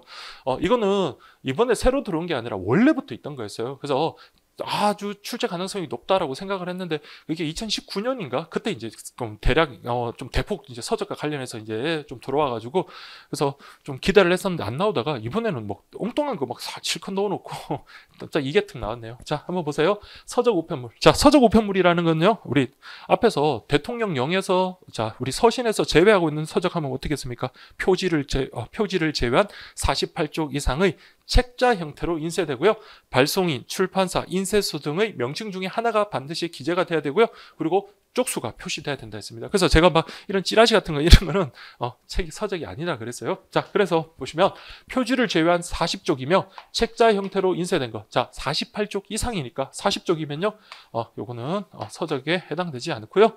그다음에 자, 이것도 여러분들 꼭 기억을 하시라 그랬죠. 자, 그래서 우리 서적과 관련해서는요, 동봉할 수 없는 게 있고, 그리고 각각 한 장씩 동봉할 수 있는 것. 그래서 그거 반드시 여러분 좀 구분하시라 그랬죠. 그래서 우리 우편 엽서나 지로용지나 뭐 빈봉투 같은 거, 이런 거는 뭡니까? 각각입니다. 각각 한 장씩 동봉하면 감액 대상이 되는 거고요. 다만 제본할 때는요, 그 수량의 제한이 없다라고 했습니다. 그러나 이거 말고 뭐 보험 안내장이라든지 명함이라든지 그런 것들은 그때는요, 동봉하면 안 된다 했습니다. 자, 그래서 이거 맞는 질문이고요. 이거는 서적 우편물에만 하라는 게 아니죠, 여러분들. 우리 앞에서 정기 간행물이나 이런 거 할 때도 다 있습니다. 그래서 정기 간행물, 서적, 뭐 이런 등등등 이런 통상 우편물 감액을 받기 위해서는 싸그리 합쳐서 얼마까지? 1200kg까지 그렇게 돼야 되죠. 그래서 본지, 부록을 포함한 우편 한 통의 무게가 1200g 이내야 되는데 1kg이니까 그렇죠. 가능하다. 이렇게 보시면 되겠습니다. 자, 그 다음에 상품의 선정 광고가 전지면의 20%. 자, 이거는 여러분들 뭐 서적만 보더라도 뭐 어렵진 않죠. 이게 책이야, 광고물이야 이러면 안 된다 그랬습니다. 그래서 책 같은 경우는 10%를 초과할 수 없다라고 했고, 요건 한 번에 싸그리 모아서 외우라 그랬죠. 그래서 우리 정기 간행물 같은 경우는요, 60% 초과하면 감액 안 돼. 그 다음에 서적 같은 경우는 10% 초과하면 감액 안 돼. 그러나 우리 상품 안내서 같은 경우는요, 오히려 광고를 주목적으로 하다 보니까 그거는 80% 이상이 돼야 감액돼. 이런 식으로 정리하시면 된다 그랬습니다. 그래서 10%를 초과해버렸네요. 그럼 감액이 안 되겠죠. 그래서 우리 감액을 받을 수 없는 것의 총개수 뭐 하면 앞으로 맞는 것이든 틀린 것이든 둘 다 2개네요. 자, 이렇게 하시고요. 자, 그래서 요거는 제가 이건 옛날 2019년도부터인가요? 그때부터 이거 좀 문제를 갖다 통으로 이렇게 서적 관련해서 만들었던 겁니다. 그래서 뭐 이렇게 쭉 보시면 정기적으로 발행되는 출판물에 대해서만 감액하는 게 아니죠. 그러면 정기 간행물로 감액하고, 서적에서는 정기적으로 발행되는 게 아니라 비정기적으로 발행되는 데 있고요. 뭐 여기 우편 엽서 이런 건데 오늘 그냥 시간 관계상 좀 생략을 하겠습니다. 그래서 이런 식으로 한 번에 정리를 이렇게 좀 하셔야 돼요. 그리고 특히 여러분께 꼭 말씀드리는 건 다음 시험에 대비해서라도 우편 엽서, 빈봉투, 지로용지, 발송인의 명함도 이거 한 통 만들 수 있습니다. 명함까지도 모두 합하여 한 장만 해야 각각 한 장, 이렇게 각각 한 장씩 동봉이 가능하고요. 대신 뭐는 안 된다? 뭐는 수량이 제한이 없다. 제본할 경우, 책에다가 이렇게 제본하는 경우는 수량이 제한이 없다. 그러나 요거하고 밑에 보시면 인사말, 소개서, 안내장, 보험 안내장 이런 것들은요, 요거하고 구분하시라 그랬어요. 자, 요거는 본지에 제본하거나 동봉하면 감액을 받을 수 없다는 거. 이 2개. 살포시 여기 보험 안내장 이런 게 살포시 끼어 들어갈 수 있다 했습니다. 그래서 이런 거 좀 조심하시면 되겠고요. 나머지는 뭐 그냥 여러분들 좀 확인하시면 될 것 같습니다. 자, 그래서 이 부분 넘어가겠습니다. 여기 나오네요. 서적의 경우 상품 선정 광고가 전지면에 10% 초과하면 감액 대상에서 제외한다. 옳은 설명. 감액 대상이 되는 상품 안내서는 광고가 10% 이런 식으로 섞어내면 안 되니까 이렇게 한 번에 딱 정리하라 그랬어요. 정기 간행물은 60% 초과하면 안 돼. 서적은 10% 초과하면 안 돼. 상품 안내서는요 80% 이상이 돼야 돼. 이런 식으로 광고의 그 감액 요건과 관련해서 한 번에 이렇게 광고가 나오는 거 3개거든요. 이렇게 딱 정리하시면 된다라고 말씀을 드렸습니다. 자, 그 다음에 9번 우편 4.3 사용계약. 자, 이건 여러분들 2016년도에 나왔고 2019년도에 나왔었고, 자, 21년에 나왔었나요? 자, 좀 기억이 가물가물한데 어쨌든 자주 나왔던 그런 내용입니다. 자, 그래서 여러분들 보시면 4.3 신청을 받은 우체국장은 글자가 하나 빠졌습니다. 국지 100배라 그랬죠. 그래서 이거 여러분 정말 오래 써먹습니다. 2015년에 만든 2문자 가지고 지금까지 써먹네요. 그래서 국지 100배 이렇게 된다 그랬죠. 그래서 1일 배달 예정 물량이 100통 이상 이렇게 돼야 되고요. 100. 자, 국지 100배 이렇게 하고요. 그리고 우리 2019년도 시험에 뭐가 나왔어요? 이렇게 해서 우선적으로 계약해야 한다가 아니라 할 수 있다 이렇게 나왔다는 것 기억하시고요. 자, 그 다음에 4.3의 사용계약 해지 사유. 자, 이 경우도 무조건 해지하는 게 아니라 뭐 뒤에 기다리는 사람도 없는데 그냥 우체국 입장에서는 계속 수수료 받고 계속 계약을 유지하는 게 유리할 수도 있으니까 아무리 해지 사유가 발생했다 하더라도 무조건 해지해야 되는 건 아니라 그랬습니다. 특히 4.3 사용계약과 관련 3자가 되게 친하다 그랬죠. 그래서 우리 정당한 사유 없이 30일 이상 우리 그거 4.3에 있는 걸 갖다가 수거 안 해갈 때 그런 경우당 또 여기 나온 것처럼 최근 3개월간 요거 계속이죠. 계속해서 아이고 4.3인데 되게 우편물이 적은 경우 계속해서 뭡니까? 월 30통 미만, 그러니까 월 30통 미달된 경우 이렇게 돼야 되겠고요. 그 다음에 요거는 여러분들 1년에 한 번 검토를 하는 게 아니라 자 어떻게 한다고요? 4.3을 운영하고 있는 간서 우체국장은 연 뭐다? 그렇죠. 2회 이상 이렇게 실태 점검하고요. 해지 대상자들이 있으면 가려내서 해지 통과하고 뭐 그렇게 하라 했습니다. 그래서 요거는 132 이렇게 돼야 되겠네요. 자, 그래서 132 해서 정답은 4번 이렇게 보시면 되겠습니다. 자, 그래서 여러분들 한번 쭉 보시면 자, 4.3 신청을 받은 우체국장은 1일 배달 예정 물량이 100통 이상인 다량, 그 다음에 우편물 배달 주소지가 설치된 관할구역 신청서, 국가기관, 지방자치단체 순서 받겠죠. 이거는 그냥 국지 100배 이렇게 하시면 되겠고요. 자, 그 다음에 2016년도는 자, 요거 뭐 그대로 나왔어요. 국지 100배 요 순서대로 우선 계약을 할 수 있다 이렇게 됐고요. 다만 이제 2019년도에 이제 이렇게 나왔다고요. 자, 국지 100배 똑같이 해놓고 나중에 뭐라 해서 우선 계약해야 한다 이러면 틀린다 그랬어요. 계약할 수 있다 이렇게 해서 우리 2019년도 악마 같은 2019년도 이렇게 나왔습니다. 자, 이건 틀린 지문이고요. 그 다음에 우편 4.3 사용 계약 중 최근 3개월간 계속 총 통수가 월 100통이 아니라 연속해서 뭡니까? 월 그 통수가 총 통수가 30통 미달일 때 4.3 계약 해지할 수 있다.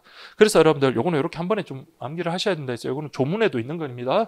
그래서 30일 이상 수령하지 않을 때, 그다음에 3개월간 계속해서 우리 월 30통 미달할 때, 나머지는 뭐 법령 위반이나 공공질서 선정한 풍속에 반할 때, 뭐 이거는 뭐 그냥 간단히 보셔도 될 것 같고요. 그 다음에 4.3 운영하고 있는 관세 우체국장 연 1회 이상이 아니라 연 2회 이상 이렇게 실태 점검하고 해지 대상자들을 정비해야 된다. 이렇게 보시면 되겠습니다.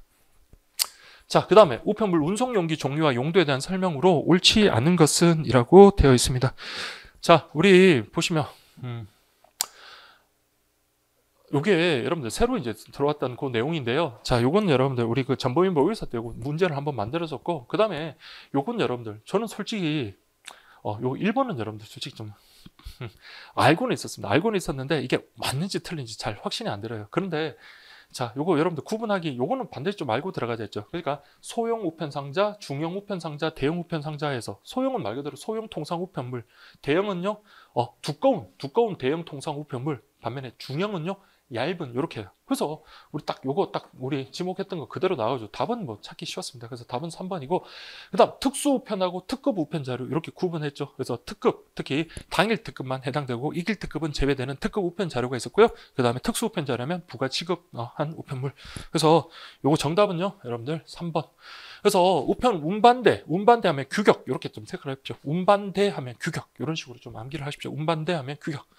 자, 그래서 요게 그 표인데, 운반대 하면 규격, 그 다음에 상자, 운반차, 뭐 등등 이렇게 나오는데, 이거 솔직히 저도 암기하기 좀 힘들더라고요. 그래서, 이게 설마 위에 것까지 나올까 했는데, 다행히, 우리 밑에 거는 그래도 암기를 했던데, 그렇게 했었으면 충분히 맞출 수 있다는 그런 내용이었습니다. 자, 그래서, 우리 여기 한번 보시면 운송 용기 중 자, 소형 통상 다량 우편, 다량이죠. 소형 통상 우편물을 담기 위해 사용하는 것을 소형 상자라고 한다. 소형 상자는 그냥 다량이 아니라 작은 소형 통상 우편물을 담는 거고요. 그래서 이런 걸 우리가 접수 상자 이렇게 봅니다. 그래서 여기 보면 접수 상자, 소형 통상 다량, 그러니까 접수 상자 같은 경우 이렇게 하시면 될 것 같아요. 그래서 이런 건 참 구분하기가 어려운데 다 이런 문제는 안 나와가지고 그래도 뭐 답 찾는 데는 어려움이 없었다 이렇게 말씀드리고요. 그 다음에 얇은 대양 통상 우편물을 담기 위한 용도, 자 아까 요거 나왔지만 대형이 아니라 뭐라고요? 중형 상자 이렇게 가고요. 부가 취급을 담기 위한 것은 특급 자료가 아니라 특수 자료 이렇게 가야 되겠고요. 그 다음에 우편 상자는 통상 우편물을 운송하기 위한 용도로 사용하고 우편 자료는 우편 자료에는 우리 소포우편물, 아까 당일 특급도 통상 당일 특급이 있잖아요. 그렇기 때문에 소포우편물을 운송하기 위한 용도로 사용한다 이러면 안 됩니다. 그래서 이건 틀린 지문이다 이렇게 보시면 되겠고요. 자, 특급 자료는 당일 특급, 이길 특급 같은 국내 특급 우편물을 담기 위한 용도가 아니라 뭐는 제외된다? 이길 특급은 제외된다 이렇게 하시고요. 그 다음에 아까 봤지만 규격화 이러면 뭐다? 운반대로 가면 돼요. 그래서 요거를 우편 운반차가 아니라 우편 운반대다 이렇게 하시면 되겠습니다. 그래서 우리 다 시험에 나왔던 것들을 한번 이렇게 점검을 해봤고요. 자, 그 다음에 11번 손해배상 이용자 실비지급제도. 그래서 뭐 손해배상 이용자 실비지급제도는 제가 처음 강의할 때 하고 달라진 게 거의 없어요. 물론 이제 손실보상과 관련해서 예전에 있었던 있음을 안 날로부터 1년 이내 청구할 수 있다가 이제 있었던 날로부터 1년 이내 손실보상을 청구할 수 있다. 그 정도 좀 달라진 거고, 그래서 뭐 요거는 뭐 무난하게 풀었을 겁니다. 그래서 설, 추석 등 특수한 기간에 우편물이 대량으로 늘어나 늦게 배달되는 경우에도 지연 배달 외에는 이건 어쩔 수 없죠. 지연 배달 아니다 이렇게 가야 되겠고요. 자, 그 다음에 이거는 벌써 세 번째입니다. D 접수한 날로부터 자 1일 지난 후 20시 이후 자 그래서 당일 24시 그러니까 다음날 0시부터 다음날 20시까지는 국내 특급 수수료가 우리 지연에 대한 어떤 지연 배상액이 되지만 다음날 20시 이후에 배달되면요 당일 특급 우편물은 국내 특급 수수료뿐만 아니라 뭐까지? 국내 우편 요금까지 그렇게 배상을 해야 되니까 틀린 지문이 되겠고요. 3번 EMS 우편물의 종추적 조사나 손해배상을 청구한 데는 3일 이상 지연을 응대했다. 그러면 3만 원권. 그래서 이거 33 이렇게 됐죠. 그래서 우리 교재 연재가 33 이렇게 하시고요. 그 다음에 이거 말고 또 한 개 뭐 있었습니까? 재수 없는 사람. 한 달 동안 2번 이상 이제 우리 내용물 EMS를 갖다가 분실했거나 그런 경우 손실 망실에 피해를 입었다. 한 달에 한 번도 여러분들 억울한데 2번 이상 됐던 정말 불쌍한 사람이죠. 그 사람은 10kg까지 무료 발송권을 우리 지급한다 그랬습니다. 33. 그래서 이거 맞는 지문이 되겠고요. 자, 그 다음에 기산점만큼은 특히 여러분들 3종 기산점 있죠. 그래서 손해배상, 손실보상, 이용자 실비지급제도 이거 세 개는 반드시 알고 암기돼야 됩니다. 손해배상하면 손해가 있었음을 안 날로부터 큰일 났어. 손해가 우편물을 발송한 날로부터 1년 이내, 그 다음에 손실보상은 그 사유가 있었던 날로부터 1년 이내, 그리고 이용자 실비지급제도 그 사유가 있었던 날로부터 10일 이내 이렇게 가야 되겠습니다. 그래서 사유가 발생한 다음 날이 아니라 사유가 발생한 날부터 10일 이내. 그래서 이런 문제는 계속 지금 벌써 한 3번째인가요? 4번째, 3번째, 4번째 그렇게 나왔습니다. 그래서 우리 저기 국제우편물에 있어서 반환 청구, 우편요금, 국제우편요금 반환 청구 같은 경우는 우편물을 발송한 다음 날부터 1년 이내라는 거, 그거까지 좀 구분하시라 그랬죠. 그래서 그런 거 한번 나왔었고, 그 다음에 선적거 관련해가지고, 기적, 선적해야 된다. 그것도 이제 시험에 우리 2019년도인가요? 그때 한번 나왔었고, 이번에 또 역시 발생한 날부터, 발생한 다음 날부터 이런 거. 그래서, 자, 이런 것들 여러분 딱 보시면, 이거 기산점 같은 거는 한 번에 좀 정리를 하고, 좀 비슷비슷한 끼리 묶어서 딱 정리하겠다라는 그런 생각을 하셔야 됩니다. 그래서 눈으로 봐가지고는 시험장에서 절대 찾기가 만만치가 않아요. 자, 그러나 이번은 워낙 예전부터 있던 내용이라서 뭐 그렇게 어렵지 않게 찾았을 거라고 생각이 듭니다. 그리고 이거는 벌써 보세요. 워낙 또 많이 나오던 그런 내용이니까, 요거는 그래도 정답률이 높을 거라고 생각합니다. 정답은 3번이 되겠고요. 자, 그럼 한번 보십시오. 자, 설, 추석 등 특수한 기간에 우편물이 대량으로 늘어나 늦게 배달되는 거 지연 배상 대상 아니다 그랬고요. 자, 그 다음에 통상 우편물 등기 취급하지 않은 경우 손해배상을 하지 않으나 소포 우편물의 경우 등기 취급하지 않은 경우도 손해배상 한다. 자, 여러분들 통상이든 소포든 간에 모두 우리 국내 우편물에서는 등기 취급을 해야지 손해배상한다 이렇게 돼야 되겠고요. 그 다음에 소포 우편물을 당일 특급을 보냈으나 자 2일이나 늦게 도착했다. 아까 그 문제죠. 그러면 이때는 국내 특급 수수료 플러스 우편 요금까지 그렇게 함께 배상해야 된다. 맞는 지문이 되겠고요. 그 다음에 2014년도에 국내 통상 당일 특급 우편물이 접수한 다음 날, 자 14시, 20시 선에는 도착했네요. 그러면 그때는 우편 요금과 국내 특급 수수료가 아니라 국내 특급 수수료를 배상해 줘야 되겠고요. 그 다음에 2021년에 또 나왔습니다. 당일 특급 우편물이 접수한 다음 날 18시에 배달. 자, 이 경우에도 20시 이전에는 도착했습니다. 그러면 국내 특급 수수료를 지연 배달 배상액으로 한다. 맞는 지문이 되겠고요. 자, 그 다음에 우체국 직원의 잘못이나 불친절한 응대로 3회 이상 우체국 방문했다고 신고하면 1만 원 상당의 문화상품. 이거는 2회 이상이죠. 2회 이상. 자, 그 다음에 손해배상 청구에서는 5일이 지연되도록 그에 대한 답변조차 얻지 못하고 있다. 자, 이때 3만 원권 제요. 자, 5일이 아니라 며칠? 3일 지연됐을 때, 자, 그럴 때 할 수 있다. 이렇게 가야 돼요. 33 이렇게 하시면 되겠고요. 자, 그 다음에 사유가 발생한 15일 경과 후에 신고를 한다면 이용자 실비지급제도 제한됩니다. 그래서 사유가 발생한 날로부터 15일 이내 우리 청구해야 되겠고요. 10일 이내 아니라 15일 이내 이런 식으로 보시면 되겠습니다. 자, 그 다음에 우편물 운송 용어에 대한 설명으로 옳은 것의 총 개수는 이라고 되어 있습니다. 자, 이것도 여러분들 다행스러운 게 이제 전범위 모의고사 때 자, 이걸 같이 하면 또 연습을 했었는데 요거는 여러분들 조금 어려울 수 있었습니다. 자, 다만 한번 볼까요? 자, 간편. 자, 그래서 이거 여러분들 간편, 감차, 증편, 증차 요거 여러분들 생각하시라 했죠. 그러니까 증편이나 간편 같은 경우는 뭐예요? 원래 이제 우편차가 이제 딱 운송차가 나가야 되는데 갑자기 우편 물량이 없으니까 차가 굳이 나가서 기름 쓸 필요 없다 그랬습니다. 그래서 그런 걸 우리가 간편이라고. 그게 아니라 원래부터 예정된 그런 편 아닌데 갑자기 물량 증가해서 차 한 대 더 추가로. 그래서 우리 요즘은 어떤지 모르겠는데요. 예전에 제 대학 때 보면 막 명절 같은 데 보면 터미널에 표가 없으니까 그때 갑자기 임시 차량 같은 걸로 막 해가지고 거기 막 사람들 갑자기 추가가 막 되고 해가지고 그때 고향으로 내려가고 그랬습니다. 그게 바로 증편 감편인 거예요. 그러면 증차 감차는요, 요 차자 들어가는 거예요. 그렇죠. 1톤짜리 트럭으로 우편물 나르는데 갑자기 물량이 많아가지고 15톤 트럭으로 이렇게 상향 조정한다지, 그런 것들을 우리가 증차라고, 반대로 줄이는 걸 감차라고 하고요. 거리 연장 이런 거나야 뭐 거리를 갖다가 서울에서 뭐 수원까지 가야 되는 걸 갖다가 저기 평택까지 가는 거 거리를 연장하는 그런 것들, 아니면 천안까지 간다든지 아니면 대구까지 간다든지 심지어 저기 우리 여수나 부산까지 갈 수도 있는 겁니다. 자, 그래서 보세요. 감편, 우편물 간서로, 자, 통급을 하향 조정하는 것, 요거는 감편이 아니라 감차, 이렇게 정확하게 구분하셔야 돼요. 어렵지 않습니다, 여러분들. 자, 거리 연장은요, 그쵸, 추가로 수수국을 연장하는 것. 그래서 수원까지 원래 가던 걸 갖다가 천안까지 더 가게 됐다, 그게 거리 연장 되는 거고요. 자, 그 다음에 요게 조금 어렵습니다, 여러분들. 자, 이건 솔직히 암기하기 좀 힘들어요. 그래서 자, 정해진 운송 구간을 운송 형태별로 자 운행한다. 자, 저 솔직히 우리 우편 파트에서 이게 제일 헷갈렸습니다. 이게. 그래서 정해진 운송 구간을 운송 형태별로 이렇게 했습니다. 자, 근데 구간이라는 것은 여러분들, 구간이라는 것은 최초 그 발송국에서 도착국까지 요 구간을, 요걸 갖다가 구간이라고 하거든요. 구간.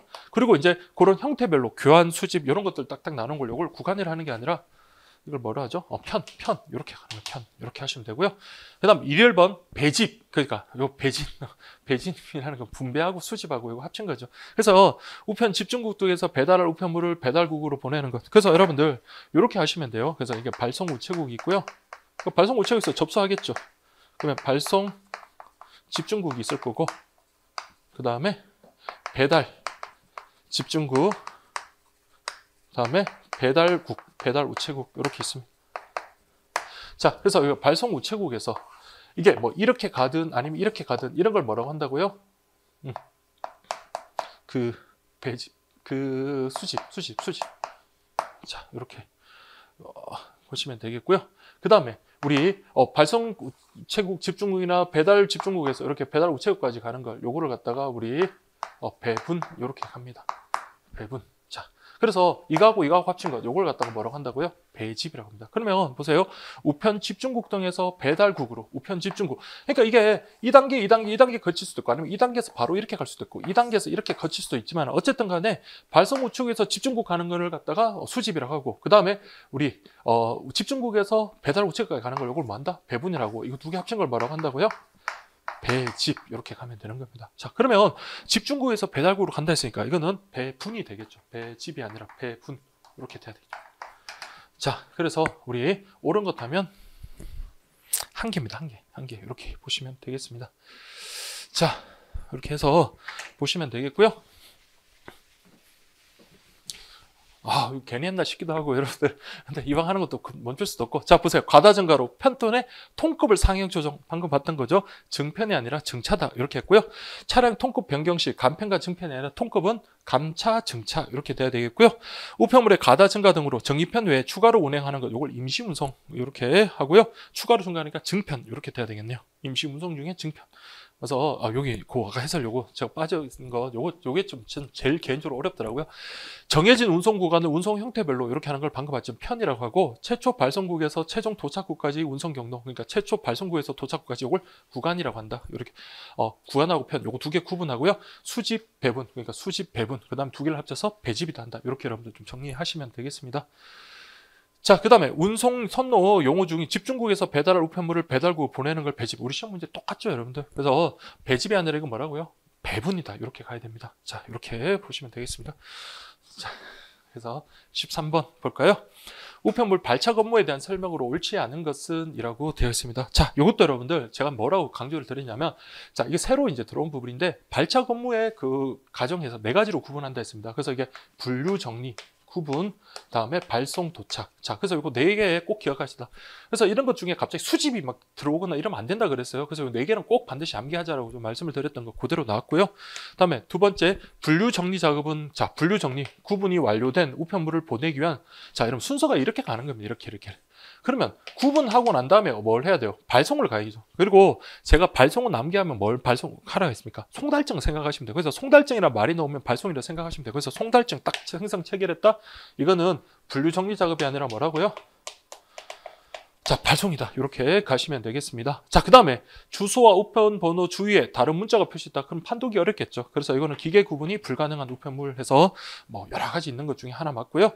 소포 우편물을 운반차에 적재할 때는 그쵸. 주소는 어떻게 돼요? 딱 같으면 이렇게 위로 향하도록 그렇게 해야 되겠죠. 안 그러면 이거 일일이 뒤집어 가지고 주소 확인하고 번거롭습니다. 그래서 위쪽으로 이렇게 향하도록 돼 있다. 그래서 요거 옳지 않은 것 하면 2번 아시겠죠 여러분들? 자, 이거는 정말 반갑어요. 송달증 하면 발송 이렇게 딱 기억하셔도 되고요. 아니면 좀 눈치 빠른 분들은 이거 구분 작업이 이렇게 끝났다. 구분이 끝나면 그 다음으로 가는 게 발송이구나. 이렇게 해서 정답을 찾으셔도 됐어요. 그래서 정답은 2번이 되겠고요. 자, 그 다음에 자, 발착 업무는 행선지별로 구분 발송. 자, 배달 우편물은 배달국과 집배원으로 구분 인계하는 작업을 하고, 자, 여기 보시면 분류, 정리, 구분, 발송, 도착. 이런 식으로 4가지 이렇게 딱 정리하시고요. 그다음에 발착 업무 작업 내용은 수집, 분류, 정리, 구분, 발송 이러면 안 된다 그랬어요. 요거 빼고 분류, 정리, 구분, 발송, 도착까지 이런 식으로 해서 이렇게도 나올 수 있으니까 4개 딱 정리하시기 바라고요. 자, 그 다음에 우편물의 발착 업무의 작업 내용에서 구분이 완료된 우편물을 보내기 위한 자, 송달증 생성. 송달증 딱 나오면 뭐다? 발송이라 그랬습니다. 그래서 이걸 도착이 아니라 이건 발송이다. 이렇게 하시면 돼요. 알았죠, 여러분들? 자, 이렇게 하시고. 또 있네요. 색상이 짙은 우편물. 그렇죠. 이거는 수구분. 왜냐하면 기계 구분 불가능. 요거는 여러분들, 다음에 이거 개수형 문제로 나올 수 있으니까 이렇게 꼭 좀 기계 구분이 불가능, 수구분을 해야 되는 것들 좀 정리를 하시고요. 자, 그 다음에 우편물을 우편 상자에 넣을 때는 주소가 기재되면 동일한 방향, 개인정보 보호를 위해서 수친 주소, 아까 했지만 이름 제가 말리는 거 좀 집어넣었지만 수친 보호, 주소하고 여러분 개인정보 보호하면 관계없습니다. 우편물 배달하는 게 우선이죠. 그래서 주소는 아래쪽이 아니라 위쪽으로 이렇게 향한다. 이렇게 가야 되겠고요. 그래서 여기도 마찬가지 팔렛 할 때 기재된 앞면이 위쪽으로 이렇게 향하도록 적재한다. 맞는 지문이 되겠습니다. 자, 여기까지가 국내 우편물에 대한 설명이었고요. 자, 그 다음에 14번 다음 설명에 해당하는 국제우편 업무 관련 국제연합체는 이라고 되어 있습니다. 그래서 이게 6개 국가로 결성했다. 자, 여러분들 요거 어떻게 그거 딱 6개 국가 결성 11개 국가 포함 딱 돼 있고요. 얘들 뭐 하려고 만들었다 했습니까? EMS를 갖다가 보다 신속하고 정확하고 이렇게 효과적으로 발송하기 위해서 자, 우리 11개국 어떻게 한다 했어요? 한중일미 이렇게 딱 하시고요. 그 다음에 영국 국기 나라에 들어그려져 있는 거 호홍령. 지금 이제 홍콩은 아닙니다만 저는 옛날 사람이라서 자, 홍콩 역시 여전히 영국 그 국기 그려진 걸로 생각해요. 그 다음에 스푸트케.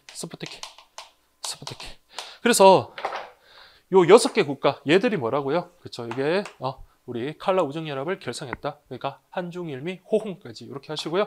영국 그다음 스푸트케 이렇게 하시면 돼요. 그래서 이건 뭐다? 칼라 우정연합. 정답 4번 되겠고요. 자, 그 다음에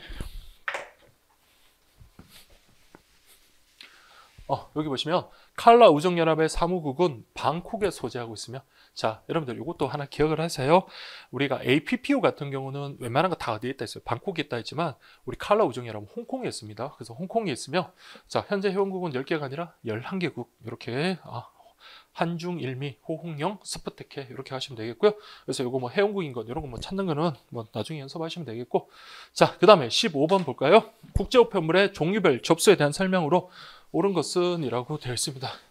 자, 이 15번 문제가 좀 논란이 좀 있는 것 같은데요. 근데 저는 이거 그냥 제가 생각이 좀 단순해서 그런지 그냥 이렇게 풀었거든요. 1번은 워낙 예상 가능했던 문제죠. 그래서 우리 엠팩 같은 경우는 모든 나라로 발송할 수 있지만 미국과 캐나다의 경우 엠팩의 등기 취급은 제한된다. 이번에 새로 들어온 부분이다 보니까 그래서 보세요. 등기 취급, 엠팩의 등기 취급은 미국, 캐나다 등 뭐 이런 데서 제한이 없다. 이러면 안 되죠. 미국, 캐나다는 안 된다. 이렇게 갔고요. 자, 2번 시각장애인이나 공인된 시각장애인 기관에서 발송하는 공무를 위한 자 모든 우편물은 시각장애인용 우편물로 취급 가능하다라고 되어 있습니다. 그래서 저는 그냥 이거 딱 푸는 순간 뭐 공무를 위한 이렇게 됐는데 자, 여러분들 그러니까 이게 선생님들이 막 책에 있는 걸 갖다가 막 분석을 해가지고 이렇게 정확하게 이렇게 하시려고 하다 보니까 나중에 이제 시험지를 받고 이제 그 학습자를 찾아가지고 이렇게 끼워 맞추려고 이렇게 하시다 보니까 막 되게 꼼꼼하게 보시는 것 같은데 시험장에서는 그렇게까지 생각이 안 나요. 저도 이거 문제 딱 받자마자 이거 그냥 시각장애인인데 시각장애인이 뭐 발송하는 공무를 위한 모든 우편물은 취급 가능하다라고 이렇게 되어 있습니다. 그래서 저는 모르겠어요. 그냥 시각장애인 같은 경우에 이렇게 공무를 위한 모든 우편물은 취급이 가능하다. 자, 그래서 공무를 위한 모든 우편물 뭐 이런 좀 모든 그 자체도 좀 마음에 좀 걸렸고 그리고 시각장애인 관련해 가지고는 뭐 발송하거나 아니면 또 배달을 받거나 그런 시각장애나 공인된 시작관계에서 자 공무를 위한다는 말은 제가 듣도 보도 못했거든요. 그래서 이게 보는 순간에 공무를 위한 말은 이게 뭐지? 이런 생각이 들어가지고 이거는 그냥 제껴놓고 했습니다. 제껴놓고 했고 그다음 3번 같은 경우는 워낙 쉬운 거잖아요. 소형 포장물 같은 경우 소포 우편물이나 시각장애인용 우편물과 달리 개인적인 것 동봉이 가능하다. 자 그래서 개인적인 것 동봉 가능하다. 그리고 소형 포장물은요 작은 물건이니까 쉽게 열어볼 수 있어요. 왜? 내용품 검사를 위해서. 그래서 이게 단단히 이건 틀렸다. 그래서 저도 이게 단단이라고 한 적 있죠. 그 다음에 보험소포의 보험 가액은요. 자 그렇죠. 이거는 그 이번에 보니까 막 그림도 하나 새로 들어왔었잖아요. 그래서 인슈얼드 밸류 뭐 어쩌고 저쩌고 이렇게 돼 있는데 영문 그리고 아래배 숫자로 이렇게 원화 단위로. 그래서 보험 소포 같은 경우는 이렇게 원화 단위로 이렇게 기재를 한다. 이렇게 보시면 됩니다. 모르겠어요. 저는 근데 2번하고 4번이 좀 헷갈릴 수는 있을 것 같은데 근데 4번은 이번에 워낙 새로 이제 들어온 부분이라서 이거는 뭐 그렇게 틀릴 만한 내용은 아니었던 것 같고 근데 2번은 저는 그냥 이거 듣도 보도 못했다고 그냥 쉽게 넘어갔는데 나중에 보니까 이게 뭐 좀 많이 책의 내용하고 어떻게 다르다 뭐 이렇게 좀 문제가 좀 되는 것 같은데 아무튼 그게 뭐 어떡하겠습니까? 그래서 어쨌든 요거는 2번은 아닌 걸로 그렇게 보시면 될 것 같아요. 그러니까 시각장애인이나 공인된 시각장애인 기관에서 발생하는 공무를 위한. 그래서 시각장애인용 우편물 같은 경우에는 뭐 우리 뭐 서신이라든지 뿐만 아니라 뭐 활자판 뭐 이런 것까지 다 포함되다 보니까 중량이 7kg까지 크잖아요. 근데 이게 공무를 위한 그런 걸로 취급이 가능하다. 모든 우편물은 시각장애인 우편물로 취급이 가능하다라고 이렇게 됐는데 모르겠어요. 이거는 좀 말이 안 되는 것 같습니다. 그냥. 그래서 정답은 요건 4번이 맞고요. 자, 그래서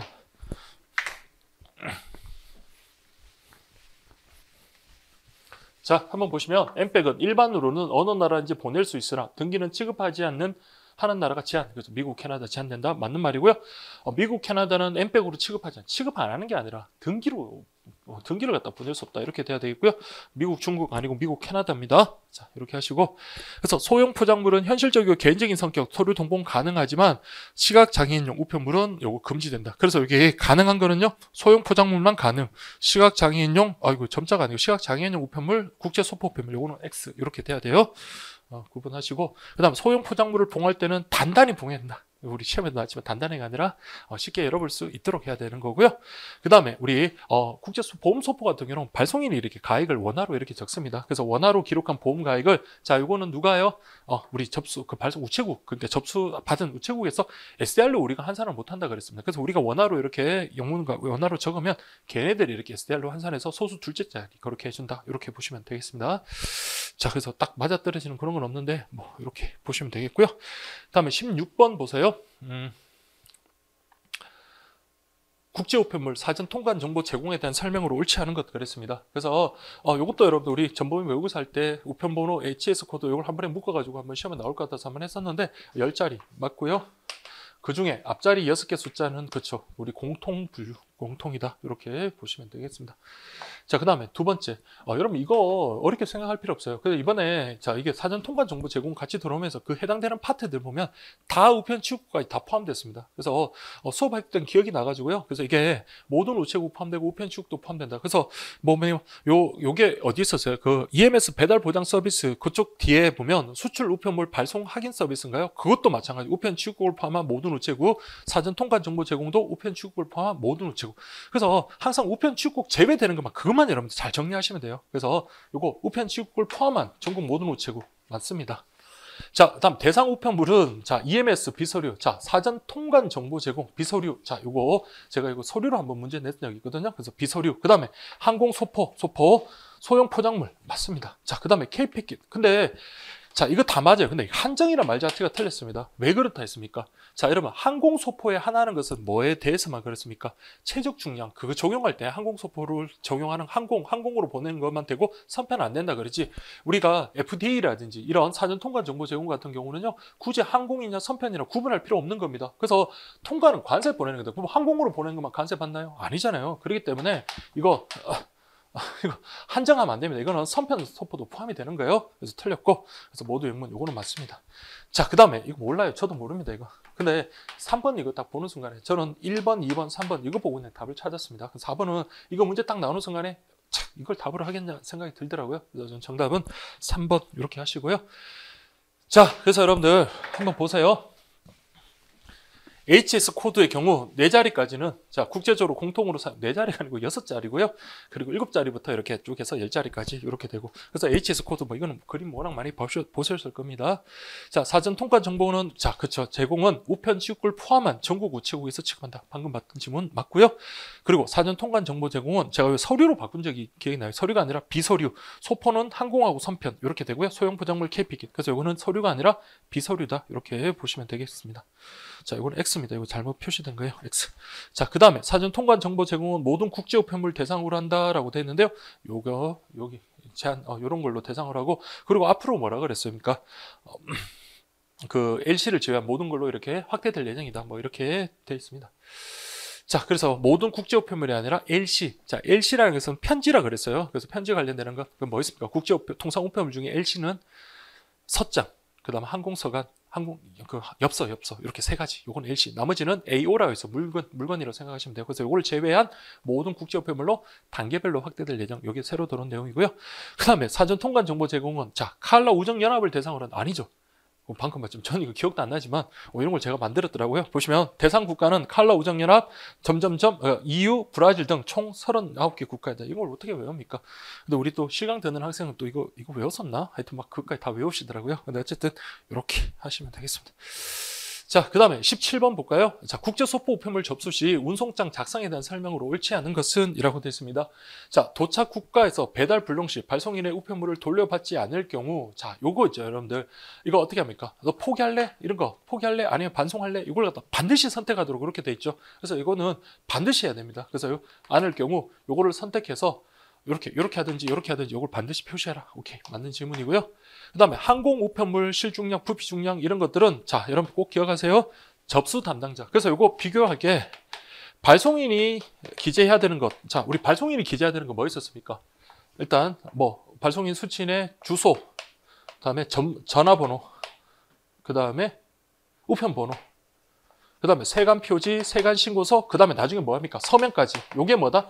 발송인이 직접 해야 되고, 나머지 뭐 중량이라든지, 뭐 요금이라든지 이런 것들은 다 누가 한다고요? 그쵸? 접수 담당자. 오케이. 딱 예상했던 게 딱 나왔네요. 이렇게 구분하는 것 정확하게 보시고. 그래서 요거는, 접수 담당자가 하는 거 외우기 힘드니까 발송인이 하는 거 이렇게만 외우면 된다 했잖아요. 주소, 전번호, 우편번호, 세관 표지, 세관 신고서, 그 다음에 이거 딱 보고 난 다음에 반드시 뭐 하라고 했어요? 발송인이 서명하라 그랬습니다. 자, 이건 또 요번에 또 나왔네요. 보통 소포는 100g 단위, 그 다음에 보험 소포는 10g 단위, 그리고 우리 우체국에서는 10원 단위는 절사한다 그랬어요. 그러나 유일하게 절상하는 거는요, 중량 관련해서는 절상 그랬습니다. 그래서 오케이, 맞는 질문이 되겠고요. 4번, 보험 소포의 보험 가액 잘못 기재한 경우. 근데 이거는 이거 실컷 공부해놓고 너무 쉽죠, 여러분들. 그래서 우리 보험 소포든 뭐든 자, 중량하고 자, 보험 가액 이거는요 절대 정정 못합니다. 무조건 재작성해야 된다라고 했습니다. 그래서 뭐 1회 하나 이따위 소리 하면 안 돼요. 그냥 재작성한다 이렇게 돼야 됩니다. 그래서 정답은 4번 이렇게 보시고요. 자, 그러면 또 볼까요? 어휴, 엄청 바쁘네요. 자, 도착국가 우체국 소포 우편물 배달 시도 시 배달 불능의 경우 포기와 반송 요거 선택하도록 접수 시 선택하도록 해야 되고요. 그리고 이거는 원할 경우만 선택하는 게 아니라 반드시 이렇게 체크를 해야 된다. 하나를 반드시 이렇게 해야 된다라는 거. 그래서 직접적인 지문은 없었습니다. 그다음에 이게 발송인은 접수 연월일 시분까지 기재한다. 요건 누가 하는 거예요? 접수 우체국에서. 그래서 자, 여러분들 이렇게 접수 우체국에서 딱 기재하는 것 하고요. 발송인이 하는 것들 구분하자라고 했습니다. 그래서 글자가 잘 안 보이는데 어쨌든 자, 이거는 외우기 힘들면 자, 어떻게 하라고 했어? 우리 발송인 기재상, 보내는 사람 반사람 전번, 그다음에 성명 주소, 우편 번호, 그다음 세관 표지, 세관 신고서, 그다음에 발송인의 서명. 요건 누가 한다고요? 발송인이 한다라는 거 꼭 기억하시라 그랬어요. 자, 그 다음에 EMS 국제소포, 보통소포는 모두 10g 단위 아니고 보통소포는 100g 단위. EMS는 중량 기재 시 10g 단위 기재하고 자, 이렇게 해서 최적 중량 이런 것들을 발송인이 명확하게 기재한다? 아니죠. 이거 여러분들 누가 한다고요? 접수 담당자가 중량이든 이런 부피든 이런 거는 접수 담당자가 기재한다. 이렇게 해야 되겠고요. 다음 EMS는 중량 기재 시 100g 단위로 기재하며 부피 중량과 실중량은 접수 담당자가 기재한다. 그렇죠. 그래서 부피 중량, 실중량 요거는 맞습니다. 그러나 EMS하고 국제 보험 소포 같은 경우는 10g 단위. 그러니까 훨씬 더 실제 중량에 근접하다라고 했습니다. 자, 그래서 요거 앞에 게 틀렸네요. 자, 그 다음에 이거 뭐 계산하는 거, 요거는 여러분들 넘어가겠습니다. 그리고 마지막에 보세요. 국제 소포 폐물 10g 미만의 단수는 10g 단위로 절사한다. 그러니까 중량과 관련해서는 절상이라고 해서 0이 아닌 다른 숫자, 뭐 1이든 2든 이런 게 있으면 그대로 한 자리 더 올려가지고 10g 단위까지 표시한다라고 그렇게 말씀을 드렸고요. 자, 그 다음에 보험 소포 폐물을 잘못 기재한 경우 지우거나 수정하지 말고 다시 작성하도록 발송인에게 요구한다. 맞죠, 여러분들? 그래서 이거는 재작성해야 된다라는 거 기억을 하시면 되겠습니다. 자, 다음 18번. 자, K패킷에 대한 설명을 옳은 것 그랬습니다. 자, 그래서 여러분들, 자, 그래서 뭐 진짜 일치하는 것도 많은데 제가 이제 깜짝 놀랐던 것. 자, 이거 여러분들 보세요. 딱 옳은 것 딱 보는 순간에 저는 1번하고 4번 딱 보는 순간에 와, 정말로 기쁜 생각을 했습니다. 그래서 이거 엄청 강조를 드렸고요. 따로 정리까지 해드렸습니다. 그래서 이게 왜 여러분들 제가 그 생각을 했냐면, 자, 예전에는 여러분들 우정사업본부장이 고시한 전자상고령 국제우편 서비스다라고 K패킷 때 그렇게 나왔습니다. 근데 저는 이제 매번 새로 책이 나올 때마다 교재 작업을 갖다가 하나하나 보면서 밑줄 긋고 또 그런 거 다 하잖아요. 그러면서 바뀐 부분에서는 옆에다 또 가피를 해줍니다. 이거 가져야는 이렇게 바뀌었으니까 이렇게 했다. 왜 그런 걸 표시를 해놓냐면, 과거에 바뀐 그거는 아무 이유 없이 이렇게 바뀐 게 아니고 어떤 사유가 있었을 거고, 또 그러다 보니까 과거에 있던 걸 갖다 또 출제할 가능성이 있기 때문에. 그래서 여기 보시면, 자, 우리 땡땡이 고시한 전자상거래형 국제우편 서비스다. 요거는 과거에는 우정사업본부장 맞았어요. 근데 이게 2021년 시험 치기 전이었나요? 2020년인가? 하여튼 그때 우편 자료, 그 학습 자료에서, 자, 이게 우정사업본부장에서 뭘로? 장관으로 이렇게 바뀌었습니다. 장관으로 바뀌었다. 그러나 제휴국가만큼은요, 여전히 우정사업본부장이다. 그래서 제휴국가는 누가? 우정사업본부장. 이것만 딱 보는 순간, 와, 이거 정답 나왔네 하면서 바로 5초 컷입니다. 이건. 그래서 정답 4번이에요. 이거 딱 4번. 그럼 나머지 여러분 보세요. 2번. EMS와 같은 경쟁 서비스, 고객 맞춤형 국제우편 서비스. 근데 이거는 전 모르겠더라고요. 저는 이것만 외웠어요. 그 한중 해상 특송 같은 경우 한국에서는 4일, 중국에서는 6일, 뭐 이걸 외웠는데 얘는 5, 6일이다. 뭐 이건 모르겠는데 이것만 보고 그냥 정답 4번이다라는 걸 알 수 있었고요. 그 다음 L은 설명했죠. 예전에는 보니까 R 레귤러도 있었고 L도 있었는데, L이라는 거는 뭐라 그랬습니까? 라이트라고 해가지고 KPQ 보냈는데, 이거 수취인한테 서명 받으려고 했더니 얘들이 없으면 다시 배달을 못하는 그런 문제점이 생기다 보니까 라이트 요금을 싸게, 자, 할인도 많이 해주고 대신 수취인의 서명 없이 그렇게 보낼 수 있는 K패킷이다라고 했습니다. 그래서 1회 배달 성공률 향상을 위해서, 자, 이거 딱 보는 순간에 와, 우리 잘 바꿨네 이런 생각 들더라고요. 이런 거 참 좋죠. 수취인의 서명 없이. 그러니까 이게 왜 이런 제도가 있다는 걸 갖다가 이해하신 분들은 이건 굳이 암기하는 그런 게 아닙니다. 그래서 참 좋은 질문입니다. 그래서 이는 발송인 서명 없이가 아니라 수취인 서명 없이. 근데 이거는 솔직히 너무했습니다. 송달 기간 이거 물론 뭐 좀 비교하는 문제예요. 그러니까 그만큼 많이 걸린다. 그래서 EMS 같은 경우보다도요 오래 걸리죠. 대신 요금은 싸다. 뭐 그런 걸 좀 강조하려고 그랬는지 몰라도 이걸 좀 바꾸는 거는 좀 그런 것 같아요. 그래서 이게 교재는 7일부터 10일인가 뭐 그렇게 됐었더라고요. 그래서 요건 저도 솔직히 잘 몰랐고요. 다만 이제 요거 두 개 딱 보는 순간에 이렇게 딱 정리를 할 수 있었고요.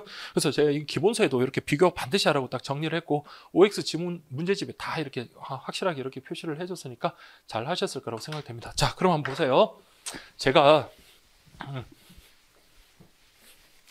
이렇게 해놨습니다. K패킷은 우정사업본부장이 고시한 전자상고령 국제우편 서비스다. 이거 지금 틀린 질문 나왔죠. 그런데 K패킷은 과학기술정보통신부장이 한 거다라고 해서 제가 밑에 뭐라고 했을까? 편저주에서 우정사업본부장에서 장관으로 수정됐다. 2020년 공고에. 그러니까 이런 걸 딱 표시를 하면 이게 이렇게 바뀌었구나라는 것을 한 번 더 생각할 수 있게 된 거고요. 자, 그 다음에 K패킷 제휴 서비스 국가는 장관이 요건 뭐다? 우정사업본부장. 그래서 요거 두 개 비교하라고 제가 써놨고, 자, 그래도 안 되면 한 번 더 제가 방점을 찍은 거 어떻게 했습니까? 두 개 한 번에 정리해라. 자, 뭐라고요? K패킷은 국제우편 규정에 따라 과학기술정보통신부 장관이 고시한 전자상거래형 국제우편 서비스이고, 제휴 서비스, 제휴 국가는 우정사업본부장이 고시로 정한다. 이런 식으로 딱 해서 딱 한 문장으로 이렇게 만들었습니다. 그래서 제가 이렇게 정리하길 바란다. 이렇게 딱 다시 해가지고 우리 엄청 많이 했던 겁니다. 그래서 이거 때문에라도 정답 맞출 수 있는. 그래서 저 이 문제가 우편 파트에서는 이 문제가 솔직히 제일 기뻤습니다. 그리고 금융 파트에서는요, 정말 그때 OX 만들 때 좀 신경을 썼던 부분이 하나 있거든요. 그게 진짜 딱 떨어졌을 때, 그게 주택 청약 서비스. 그래서 우리 우편 금융에서 여러분들 우체국 금융에서 취급하지 않는 걸 뭘 하나 넣고 싶은데 좀 그럴듯한 것 좀 넣고 싶다 그래서 그때 상당히 고민을 했거든요. 그때 이제 생각이 났던 게 청약 통장, 주택청약 종합저축 같은 경우는 은행에서만 취급을 하지 그러면 우체국은 안 되겠지 해가지고 그걸 넣었던데 그게 그대로 그렇게 틀린 지문에 끼워서 들어왔잖아요. 그래서 그 지문하고 요게 여러분 제일 저는 개인적으로 즐거웠습니다. 자, 그 다음에 여기 있네요. 7일부터 10일 이렇게 딱 돼 있고요. 저는 그래서 이것만 좀 해서 한국은 4일, 중국 6일 했던 한중 해상 특송 서비스 이렇게 됐고요. 자, 그 다음에 R로 시작하는 게 아니라 L로 시작하고요. 그 다음에 수취인의 서명을 얻어 배달하는 게 아니라 수취인의 서명 없이 한다. 이렇게 가야 된다 그랬습니다. 자, 이렇게 보시고요. 다음 19번 보세요.